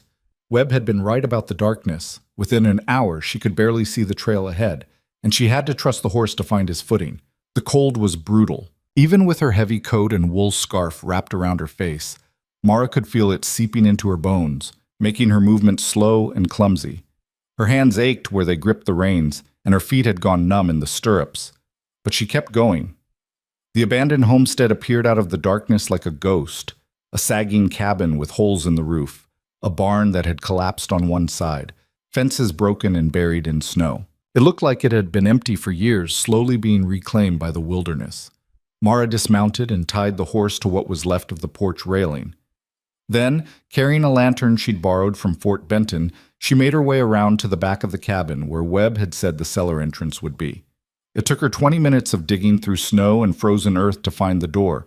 A wooden hatch, set into the ground, half rotted and covered with debris. She pried it open with the blade of her knife and peered down into darkness that smelled of damp earth and decay. The ladder was still there, rickety but holding. Mara descended carefully, testing each rung before trusting it with her weight. The cellar was small and cramped, the ceiling so low she had to hunch. And when she raised the lantern, she saw stone walls slick with moisture and a dirt floor littered with the remains of stored vegetables that had long since rotted away. Webb had said the box was buried in the northeast corner. beneath a flat stone. Mara found the stone easily enough. It was the only part of the floor that looked deliberately placed, but when she tried to lift it, it wouldn't budge. She set the lantern down and used both hands, ignoring the way her injured muscles screamed in protest. The stone shifted, then lifted, revealing a dark hole beneath. And there, wrapped in oilcloth, just as Webb had described, was a metal lockbox. Mara pulled it out with shaking hands. The cloth had protected it. The box was intact, the lock still holding. She tried to open it, but it was sealed tight. She'd have to break it open back at the cabin, where she had tools and light. Carefully, she wrapped it back in the oilcloth and tucked it under her arm. Then she climbed back up the ladder and out into the freezing night. The ride back to Fort Benton took half the night. By the time she reached the fort, Mara was so exhausted she could barely stay in the saddle. She reported to Webb's quarters and found him still awake, sitting at his desk with a bottle of whiskey and a haunted expression. "You found it," he said when he saw the box. "I found it." Mara set it on his desk. "But it's locked, and I don't have the key." "I do." Webb pulled a small key from his pocket and held it up. Kept it all these years, just in case. He unlocked the box and lifted the lid, and they both leaned forward to see what was inside. Papers. Dozens of them, yellowed with age but still legible. Supply manifests showing discrepancies between what was ordered and what was delivered. Testimony from soldiers describing the conditions in camp, the lack of food and medicine, the officers who lived in luxury while men died. And at the bottom, a letter, signed by 4 officers, including one whose name Mara recognized, Colonel Arthur Voss, Calder's father. "This is it," Webb said quietly. "This is proof that the Voss family was involved in the corruption, that they profited from it. If we can get this in front of the right people—" "We will," Mara said. "But first, I need to get it home. I need to get it to Gideon." Webb looked up at her. "Mrs. Whitlock, if Voss finds out you have this, then he'll do what he was always planning to do anyway. But at least now we have a chance to fight back." Mara carefully gathered the documents and placed them back in the box. "Thank you, Mr. Webb, for keeping these. For helping." "I should have helped 12 years ago," Webb said. "Maybe if I had—" "You did what you could. That's all any of us can do." Mara picked up the box. "I need to leave at first light. Can you arrange for a fresh horse? Mine's earned a rest." Webb nodded. "I'll have one ready. And Mrs. Whitlock? Be careful. Voss has people everywhere. If he finds out what you're carrying—" "I know." Mara managed a tired smile. "But I'm a widow with 5 children and a failing homestead. I've been fighting battles I can't win for 2 years now. I'm used to it." She slept in the fort's guest quarters that night, the lockbox under her pillow and her knife in her hand. And when dawn came, she mounted the fresh horse Webb had provided, a strong roan mare with kind eyes, and rode south toward home. The journey back was faster than the journey north had been, but it felt longer. Every shadow looked like a potential threat, every sound like hoofbeats. Mara found herself constantly looking over her shoulder, expecting to see Voss's men or bounty hunters, or worse. But the miles passed without incident, and by the afternoon of the second day, she could see the familiar peaks that marked the valley where her homestead lay. She was less than 5 miles from home when she heard the gunshot. It came from ahead, sharp and clear in the cold air. Then another, and Mara's blood turned to ice. She kicked the mare into a gallop, the lockbox clutched tight against her chest, and raced toward the sound. The horse responded beautifully, eating up the distance with powerful strides, but every second felt like an eternity. The cabin came into view, and Mara's worst fears materialized in front of her. There were riders in her yard, 5 of them, including Calder Voss himself, unmistakable in his expensive coat and fur-lined hat. They'd surrounded the cabin, and Thomas was on the porch, the rifle raised to his shoulder, his face white with terror and determination. Inside the cabin, Mara could see movement, Gideon at the window, and behind him the flash of Esther's blonde hair as she tried to pull the younger children to safety. "Put the rifle down, boy," Voss was saying. His voice was calm, almost pleasant. "We have legal authority to search this property. You're interfering with the law." "You're not the law," Thomas shouted back. His voice cracked, but the rifle didn't waver. "And you're not coming in." "I'm afraid I have to insist." Voss gestured, and 2 of his men dismounted and started toward the porch. Thomas fired. The shot went wide, deliberately, Mara thought, but it stopped the men in their tracks. One of them reached for his own gun, and Mara saw everything about to spiral out of control, saw her son about to start a gunfight he couldn't win, saw her family about to be destroyed. She rode into the yard at full gallop, the mare scattering snow and ice, and threw herself from the saddle before the animal had even stopped moving. "Get away from my house!" she screamed. Every head turned. Voss's eyes widened in surprise, then narrowed in calculation as he saw the lockbox in her arms. "Mrs. Whitlock," he said smoothly. "How nice of you to join us. We were just explaining to your son that we have a warrant to search your property for a dangerous fugitive." "Show me the warrant," Mara demanded.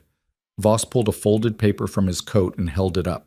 Signed by Judge Morrison himself. Everything completely legal and proper. Judge Morrison. Another man in Voss's pocket, no doubt.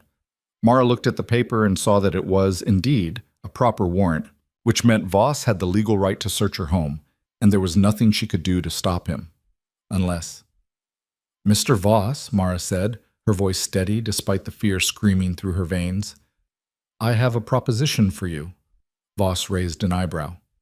"I'm listening." Mara held up the lockbox. "Inside this box are documents that prove Gideon Hale was innocent of the charges against him. Documents that also prove your father was involved in war, profiteering, and corruption. Documents that, if made public, would destroy your family's reputation and probably land you in prison." The pleasant expression on Voss's face didn't change, but Mara saw something flicker in his eyes. Fear, or maybe recognition. "That's quite a claim," Voss said. "I can prove it. I have testimony, manifests, letters signed by your father, everything." Mara took a breath. "So here's my proposition. You leave my property right now. You drop the charges against Gideon Hale, and I don't take these documents to the federal marshal in the newspapers. And if I refuse, then I do it anyway, and we both lose. You destroy my family, and I destroy yours." The silence that followed was absolute. Every person in that yard, Voss's men, Thomas on the porch, even the horses, seemed to be holding their breath. Voss smiled. It didn't reach his eyes. "You're bluffing," he said. "Those documents, if they even exist, were lost years ago. And even if you somehow found them, they're worthless." Ancient history. No one cares about corruption from a war that ended over a decade ago. "Then you won't mind me making them public," Mara said. Voss's smile faded. "You have no idea what you're dealing with, Mrs. Whitlock.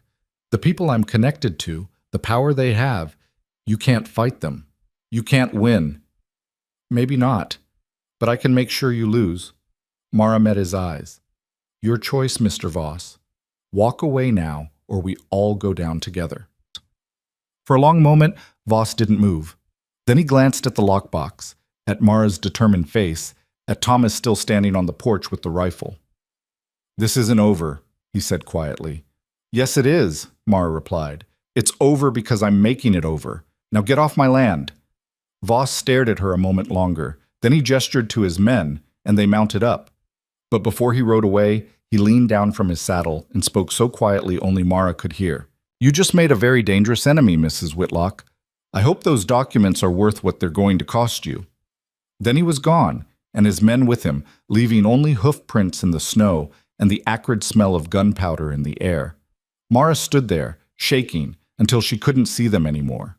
Then her legs gave out, and she sat down hard in the snow, still clutching the lockbox. The cabin door flew open, and Thomas was running toward her, and behind him came Gideon, moving stiffly but moving. And then the other children were pouring out, and they were all talking at once, asking if she was all right, asking what happened, asking if it was really over. Mara looked up at them, at her children, at Gideon, at this family she'd risked everything to protect, and felt something inside her finally break open. "It's over," she said. "It's not finished, but it's over." And then, finally, she let herself cry. They brought her inside and sat her by the fire, and Esther pressed a cup of hot coffee into her hands while the twins hovered nearby, their faces pinched with worry. Alice climbed into Mara's lap without asking permission and buried her face in her mother's neck, and Mara held her with one arm while the other stayed wrapped around the lockbox. "You scared us half to death," Thomas said. His voice was rough, angry in the way people got when fear turned into relief. We heard the gunshots and thought, I know what you thought. Mara looked at him over Alice's head. I'm sorry, but I had to make Voss believe I'd use these documents if he pushed me. Would you have? Gideon asked quietly.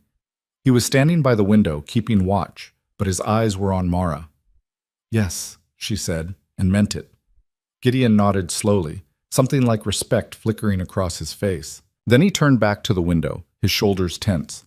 He'll come back, Thomas said. You know he will. Men like that don't just walk away. Maybe not, Mara agreed. But we bought ourselves time, and time is what we need. She set Alice down gently and opened the lockbox on the table. The documents looked fragile in the firelight, the paper so old it seemed like it might crumble at a touch. But the words were still clear, and as Gideon leaned over to read them, Mara saw his face go pale. This is it, he said, his voice barely above a whisper. This is everything I tried to report. Everything they buried. His hand shook as he picked up one of the manifests. Marcus kept this. All these years he kept it. He said to tell you he was sorry, Mara said, for not doing more. He did enough. Gideon's throat worked as he looked through the documents, his eyes moving rapidly over names and numbers that clearly meant something to him. This is proof, real proof. If we can get this to someone who'll actually listen. The federal marshal in Helena, Mara said. Webb told me he's honest, one of the few who can't be bought. Helena's 4 days' ride from here, Thomas pointed out. Maybe 5 in this weather, and Voss will be watching the roads. Then we don't take the roads, Gideon said. He was already moving to the map on the wall, the one David had drawn years ago showing the valley and the surrounding territory. There's a pass through the eastern range. It's rough, especially this time of year, but if we can make it through— We? Mara interrupted.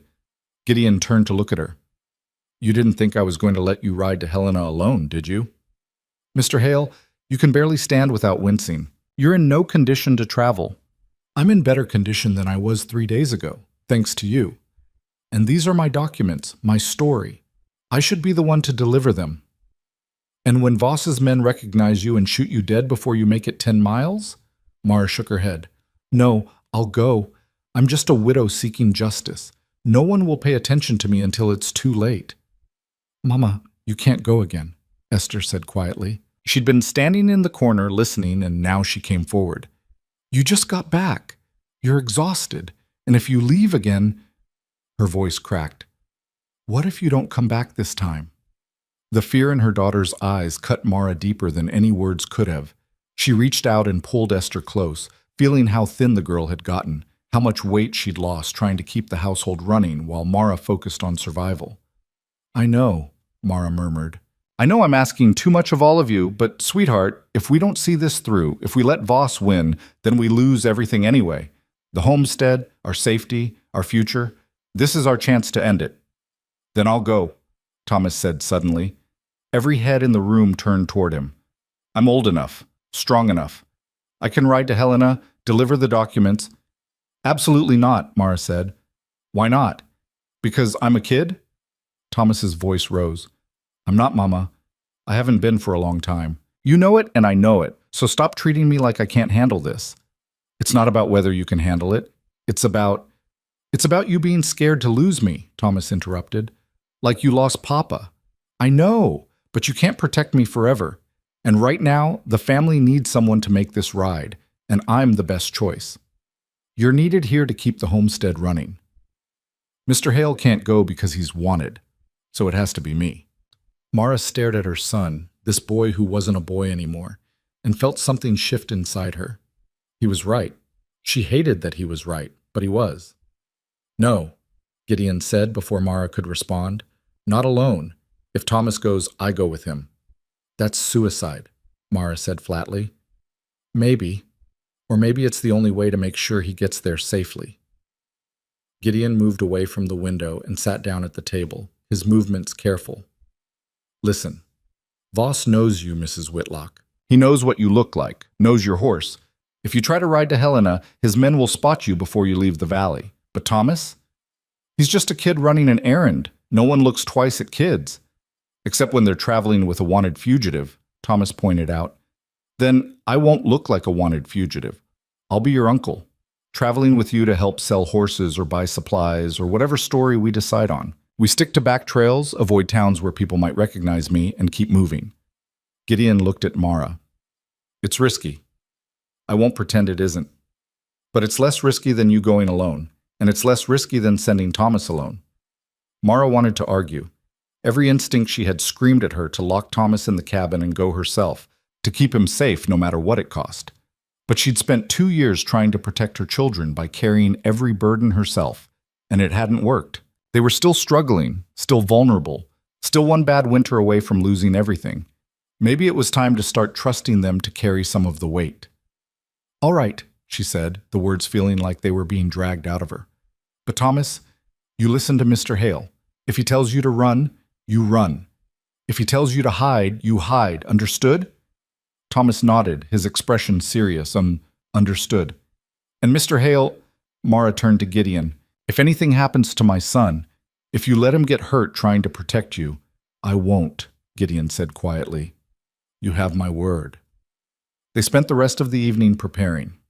Gideon studied the map, plotting a route that would take them through the mountain passes and around the areas where Voss had the most influence. Mara packed supplies, food, blankets, extra ammunition, medicine. Thomas checked and rechecked the horses, making sure they were sound and ready for hard travel. And through it all, Mara felt the knot of fear in her stomach growing tighter.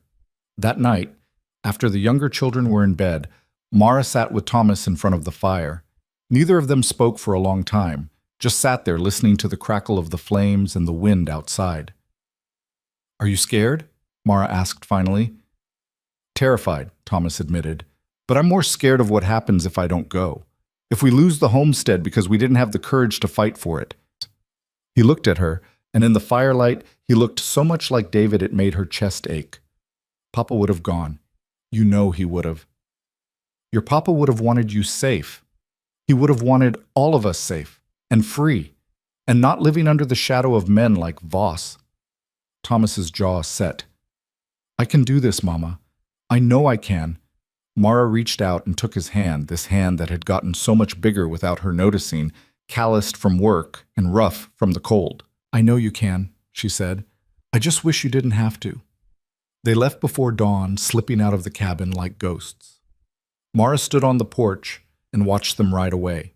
Thomas on his father's old gelding, Gideon on the roan mare Mara had brought back from Fort Benton, until they disappeared into the pre-dawn darkness. Then she went back inside and tried to figure out how she was going to survive the next 4 days. The answer turned out to be work. Endless, exhausting work that kept her hands busy and her mind from spinning into panic. She mucked out the barn, repaired fence posts, split firewood until her shoulders screamed. She cooked meals the children barely touched because they were all too worried to eat. She read to Alice at night and helped the twins with their lessons and tried to pretend everything was normal when nothing was normal at all. And every night she stood at the window and watched the road, waiting for riders that didn't come. On the 3rd day, Esther found her sitting at the table, staring at nothing. Mama? Esther's voice was soft, careful. Are you all right? I don't know, Mara said honestly. Ask me when Thomas comes home. Esther sat down across from her, folding her hands in her lap the way she did when she was thinking hard about something. He'll come back. He's stubborn like you. Despite everything, Mara smiled. That's supposed to make me feel better? It should. Stubbornness keeps people alive. Esther paused. Mama, can I ask you something? Of course. Why did you help Mr. Hale? When you found him, you could have just left him outside. No one would have blamed you, but you didn't. Mara thought about how to answer that. Because leaving him would have been the safe thing to do. And I'm tired of being safe if it means being the kind of person who turns her back on someone in need. Even when it puts us in danger? Even then. Because what's the point of keeping you all safe if I teach you that survival matters more than doing what's right? Mara reached across the table and took Esther's hand. Your papa used to say that the measure of a person wasn't what they did when it was easy. It was what they did when it was hard, when it cost them something. What if it costs us everything? Then at least we'll know we fought for what mattered. Mara squeezed her daughter's hand. I can't promise you it'll all work out, Esther. I can't promise Thomas will come home safe, or that Voss won't find another way to come after us. but I can promise you that I'll keep fighting for this family as long as I have breath in my body." Esther's eyes filled with tears, but she blinked them back. "I know, Mama. I know you will." On the fourth day, a rider appeared on the road. Mara saw him from the barn, where she was tending to a mare with a stone bruise. She dropped the hoof pick and ran for the cabin, shouting for the children to get inside. By the time she reached the porch with the rifle in her hands, the rider was close enough to recognize. Not Thomas, not Gideon. A stranger, dressed in the dark coat and badge of a federal marshal. Mara's heart stopped. The marshal reined in his horse and raised one hand in a gesture of peace. "Mrs. Whitlock? That's me." Mara's voice came out steady despite the terror clawing at her throat. "What do you want?" "I'm Marshal Hayes, out of Helena. I'm here about some documents that were delivered to my office 2 days ago. Documents concerning wartime corruption and fraud." 2 days ago. Which meant Thomas and Gideon had made it. They'd actually made it. "What about them?" Mara asked carefully. "They're authentic. I verified them with military records and compared the signatures to known documents. They prove that several high-ranking officers, including Colonel Arthur Voss, were involved in systematic theft and fraud during the war." Hayes dismounted and approached the porch slowly, keeping his hands visible. "They also proved that a man named Gideon Hale was falsely accused of desertion when he tried to report the corruption." "Where's my son?" Mara demanded. "Where's Thomas?" "Safe in Helena, ma'am. He and Mr. Hale are both under federal protection while we investigate. I'm here to ask you some questions and to inform you that we'll be making arrests shortly." The relief was so intense it nearly knocked Mara off her feet. She gripped the porch railing to steady herself. "Arrests? You mean—" "I mean Calder Voss and several of his associates are about to have a very bad day." Hayes pulled a folded paper from his coat. "I also have this for you. A court order protecting your property and family from any retaliation while the case is ongoing. No one can touch you without going through me first." Mara took the paper with shaking hands. The words swam in front of her eyes, but the official seal was clear enough. Real protection, legal protection. "There's more," Hayes said. "Mr. Hale's charges have been dismissed. All of them. He's a free man, Mrs. Whitlock, and the territorial governor wants to meet with him personally to apologize for what was done to him." Mara had to sit down. She sank onto the porch steps, still clutching the court order, and felt 12 years of injustice start to crack and crumble. "When can I see my son?" she asked. "He'll be home in 3 days once we've finished taking his statement. But he wanted me to tell you—" Hayes smiled slightly. "He wanted me to tell you he did good. That he made it, and he's proud of himself, and he hopes you're proud of him too." "I am," Mara said, her voice breaking. "Tell him I am." The next 3 days felt both endless and impossibly fast. News spread through the valley like wildfire. Federal marshals had descended on Voss's estate, armed with warrants and evidence. Arrests had been made. Not just Voss, but the judge who'd signed false warrants, the sheriff who'd looked the other way, the lawyers who'd helped cover it up. The whole corrupt network was being torn apart piece by piece, and people started coming to Mara's door. Neighbors she hadn't seen in months showed up with food, with offers to help repair the barn roof, with apologies for believing the whispers Voss had spread about her. The women from town who'd once looked at her with pity now looked at her with something close to awe. The widow who'd stood up to Calder Voss and won. Mara accepted their help and their apologies with grace she didn't entirely feel. Part of her wanted to rage at them, to demand where they'd been when she was struggling to keep her family fed, when she was doing everything alone. But another part understood that fear made people small, made them complicit in things they wouldn't normally tolerate. And she'd been afraid too. She still was. But she'd learned that courage wasn't the absence of fear. It was doing what needed to be done despite it. On the third day, just as the sun was setting, 2 riders appeared on the road. Mara knew them immediately, the way they sat their horses, the way they moved. She'd memorized every detail in the brief time they'd been in her life. Thomas and Gideon were coming home. She didn't run. She wanted to, but she made herself walk down from the porch with dignity, made herself wait until they dismounted before she pulled Thomas into her arms and held him so tight he squeaked. "Can't breathe, Mama," he said, but he was laughing, and his arms came around her just as tight. "You did it," Mara said into his hair. "You brave, foolish boy. You did it." "We did it," Thomas corrected. He pulled back enough to look at her. "Mr. Hale and me together. You should have seen him, Mama. The way he talked to the marshal, the way he explained everything. They believed him. They actually believed him." Mara looked over Thomas's shoulder at Gideon. He looked different somehow, taller, or maybe just lighter, as if someone had lifted a weight he'd been carrying for so long he'd forgotten what it felt like to stand straight. "Mr. Hale," she said. "Mrs. Whitlock." Gideon's voice was rough. "Thank you for everything, for risking your family, for—" "Stop," Mara said. "You don't need to thank me. I do. You saved my life, and not just by pulling me out of the snow. You gave me back something I thought I'd lost forever." He paused. "You gave me back the belief that there are still good people in the world, people worth fighting for." Before Mara could respond, the cabin door burst open and the other children came pouring out, Esther and the twins and Alice, all of them talking at once, all of them trying to hug Thomas at the same time. It was chaos and noise and joy, and Mara stood back and watched her family knit itself back together. That night they had a real celebration. Mara cooked the last of the good meat, and someone brought out David's fiddle that no one had touched in 2 years, and Thomas tried to play it and made sounds that sent Alice into fits of giggles. Gideon sat by the fire, looking more relaxed than Mara had ever seen him, while Esther peppered him with questions about Helena and the marshal and what it was like to finally tell his story. And Mara sat at the table, surrounded by her children and this man who'd stumbled into their lives and changed everything, and felt something she hadn't felt in a very long time. Hope. Later, after the children were asleep, Mara and Gideon found themselves alone by the fire. The cabin was quiet except for the soft sounds of breathing from the back room and the crackle of the flames. "What will you do now?" Mara asked. "Now that you're free?" Gideon was quiet for a long time. "I don't know," he said finally. "For 12 years, all I've done is run. I don't know how to do anything else." "You could start by staying still," Mara suggested. "See what that feels like."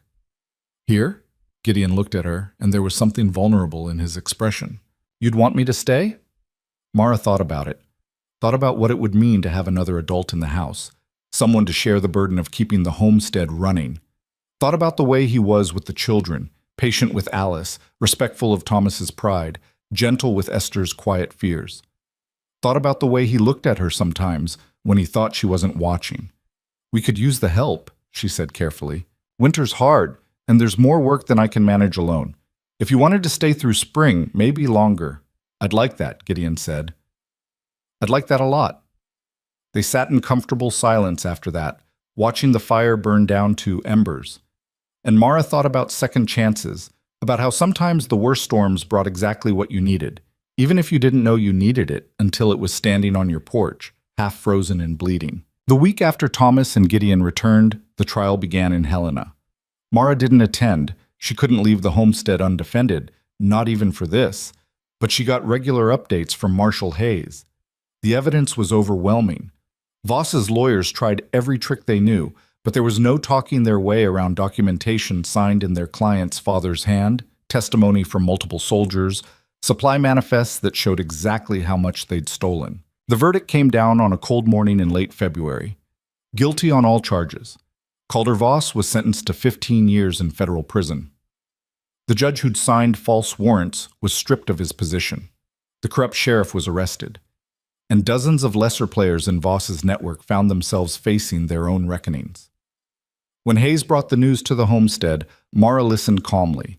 Then she excused herself, walked out to the barn, and cried until she couldn't cry anymore. It was over. Really over. Spring came early that year, or maybe it just felt that way because Mara was finally able to see past the next crisis, the next disaster. The snow began to melt in earnest, revealing dead grass and mud and the promise of green things to come. The days got longer, the air got warmer, and the homestead, which had felt like a prison for so long, began to feel like a home again. Gideon stayed, and with his help they accomplished more in those early spring months than Mara had managed in the previous 2 years. He repaired the barn roof, fixed the broken plow, helped Thomas break a new horse to saddle. He taught Esther how to set a bone when one of the chickens broke its leg, and showed the twins how to track deer by their prints in the soft earth. He read to Alice at night when Mara was too exhausted to keep her eyes open. And slowly, carefully, Mara watched her children heal.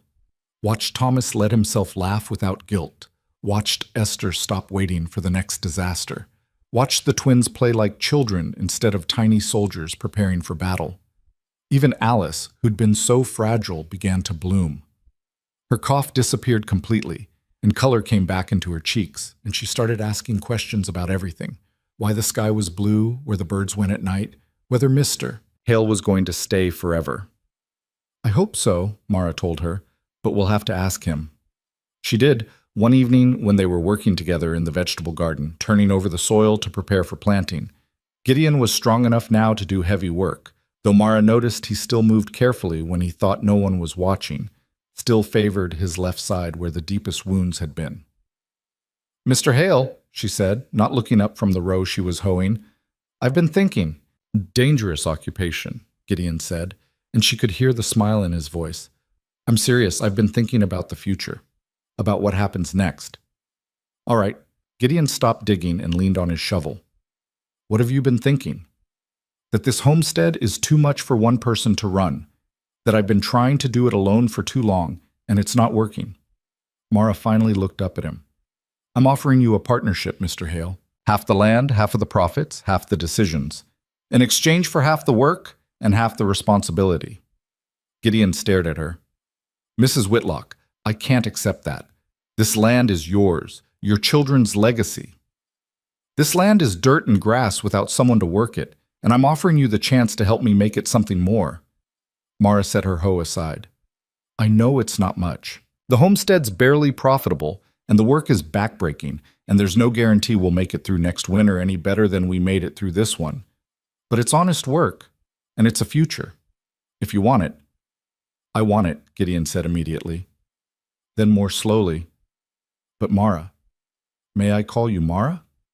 She nodded. Mara, I need you to understand what you'd be taking on. I have a name now, yes, and my reputation's been restored, but there will always be people who remember the accusations, who believe there's no smoke without fire. Associating with me, making me your partner, it could cost you. Let it, Mara said. I'm done making decisions based on what other people think. I'm done being afraid of what might happen if I do the thing I know is right. She held out her hand. So what do you say, Mr. Hale? Partners?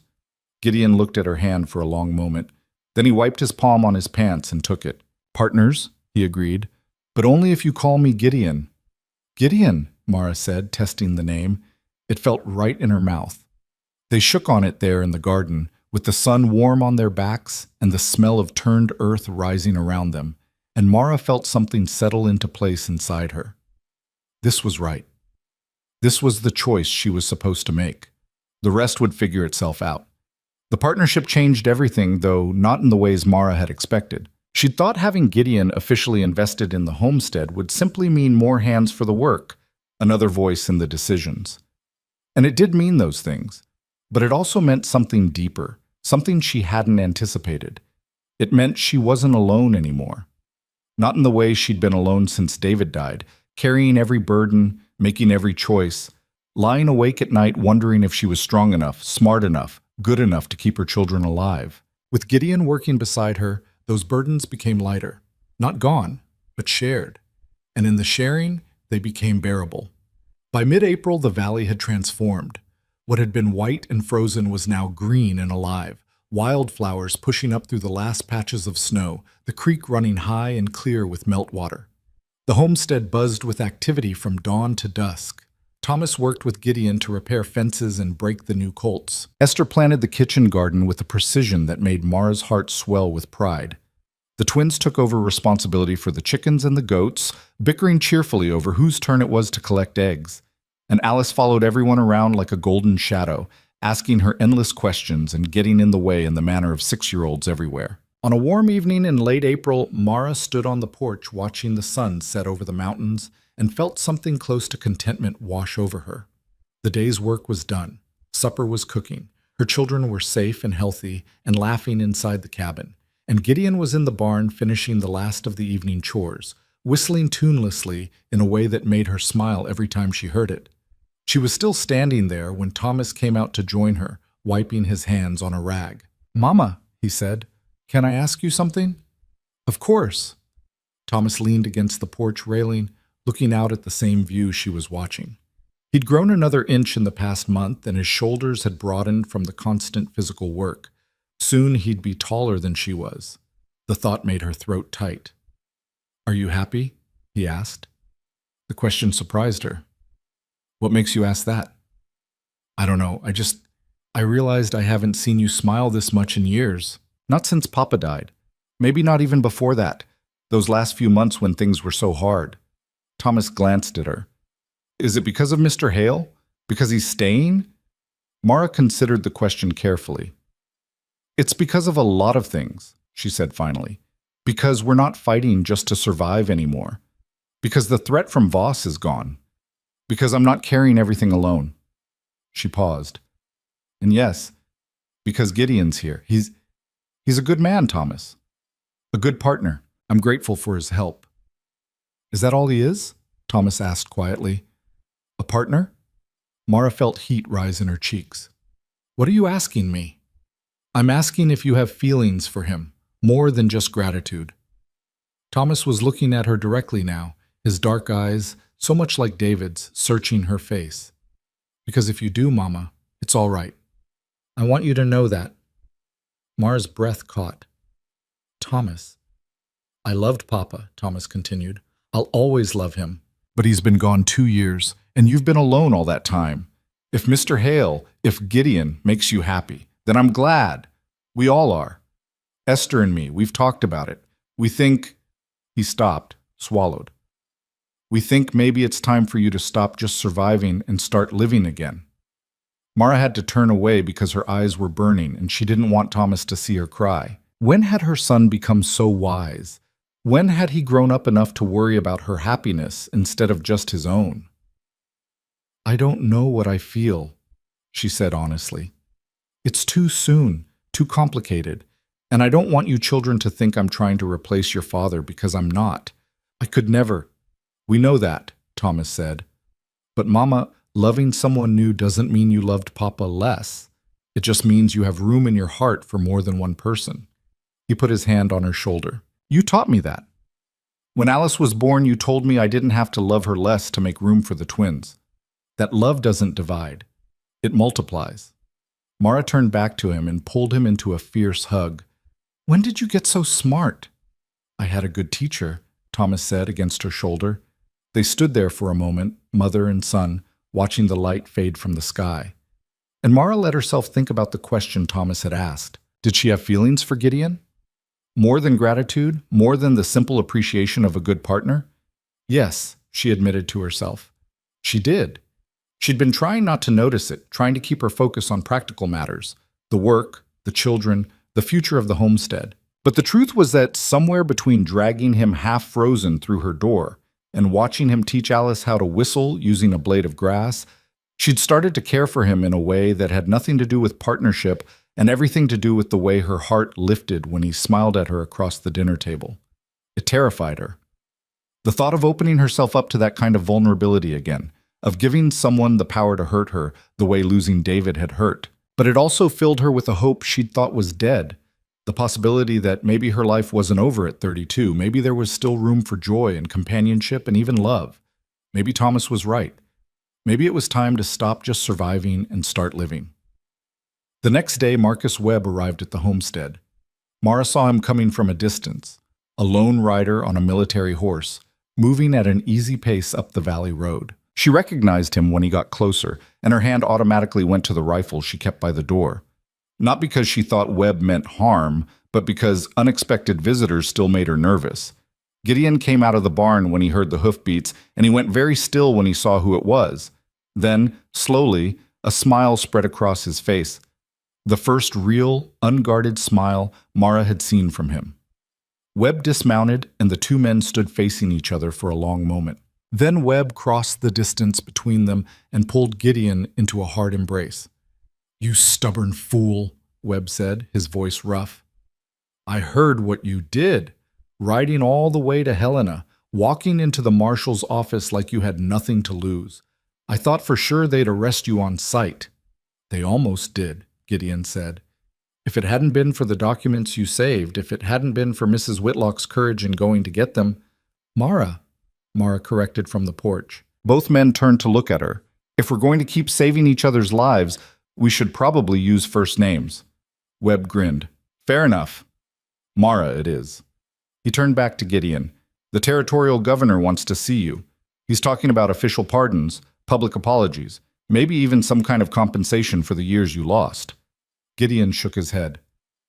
I don't want compensation. I just want to be left alone to live my life.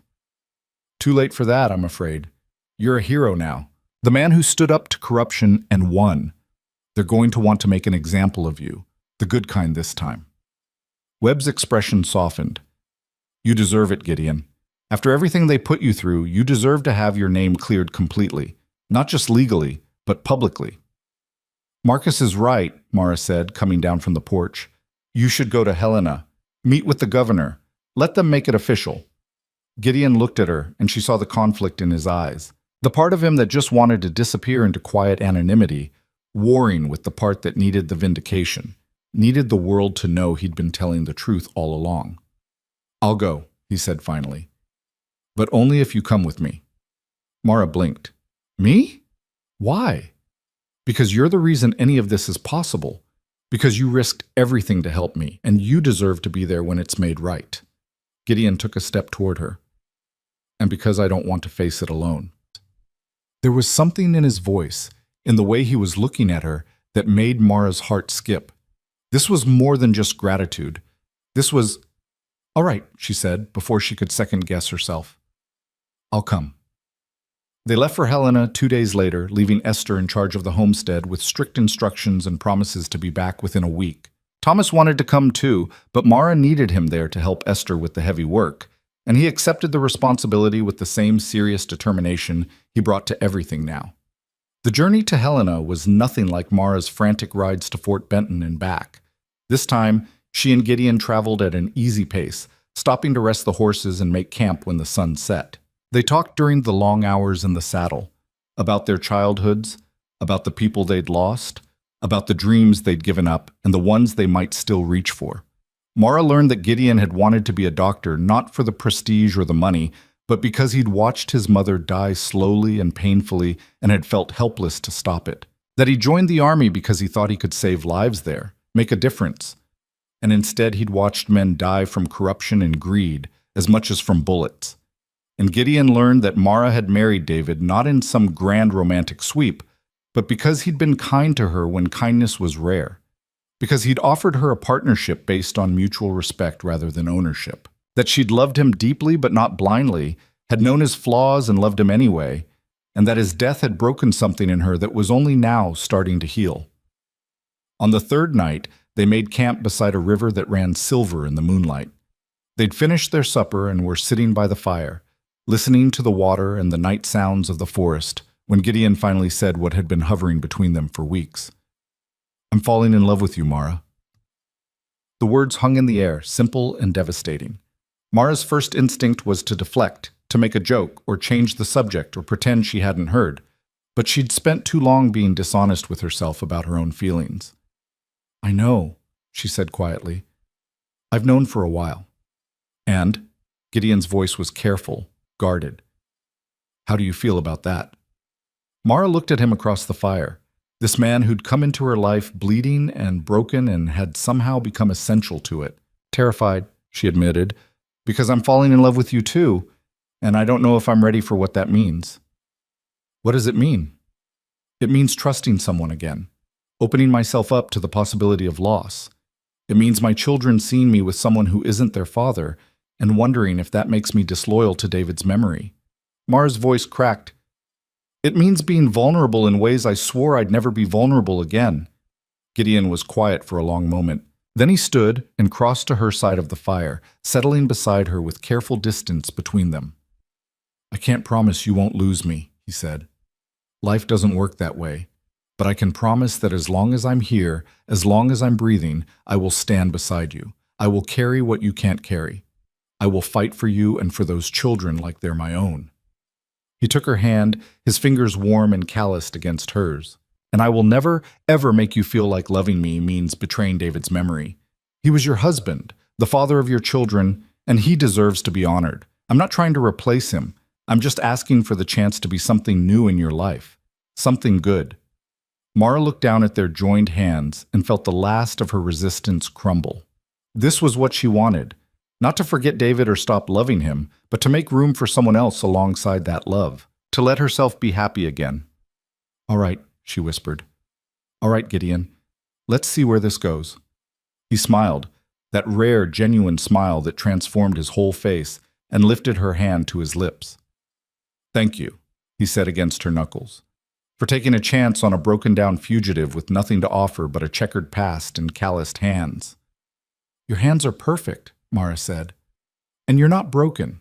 You're healing. We both are." They sat together by the fire until it burned down to embers, talking and not talking, just being in each other's presence. And when they finally rolled out their bedrolls for the night, Mara felt lighter than she had in years.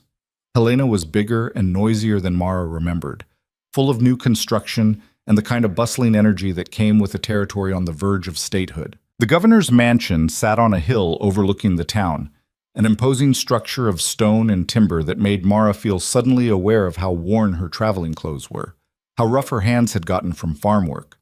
But the governor, a silver-haired man named Edmund Crawford, greeted them both with genuine warmth. He shook Gideon's hand and then Mara's, looking her directly in the eye as he did. "Mrs. Whitlock," he said, I've heard a great deal about your courage. What you did, standing up to Voss, retrieving those documents, protecting a man you barely knew, that took remarkable bravery." "I did what anyone would do," Mara said. "No, ma'am, you didn't. You did what someone with principles and backbone does. And this territory needs more people like you." Crawford gestured them to seats in his study, where a fire crackled cheerfully. "Now then, Mr. Haley, I've invited you here today to formally clear your name and offer the apology our government should have offered 12 years ago. You were wrong, sir, grievously wronged. And while I can't give you back the years you lost, I can at least ensure that the record shows the truth."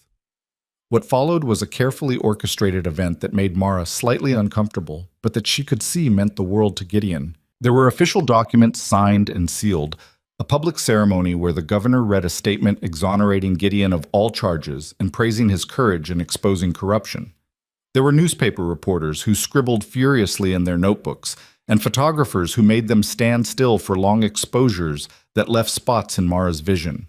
And there was Marcus Webb, standing at the back of the room in his dress uniform, watching his friend finally get the justice he deserved. But the moment that mattered most came later, after the ceremony was over and the crowds had dispersed. Crawford called Gideon and Mara back into his private study and handed Gideon an envelope. "Open it," Crawford said. Inside was a bank draft for a sum that made Mara's eyes widen, more money than she'd seen in her entire life. "What is this?" Gideon asked, his voice strained. "Compensation. Not from the government. We don't have that kind of budget, and besides, no amount of money can truly compensate for what was done to you.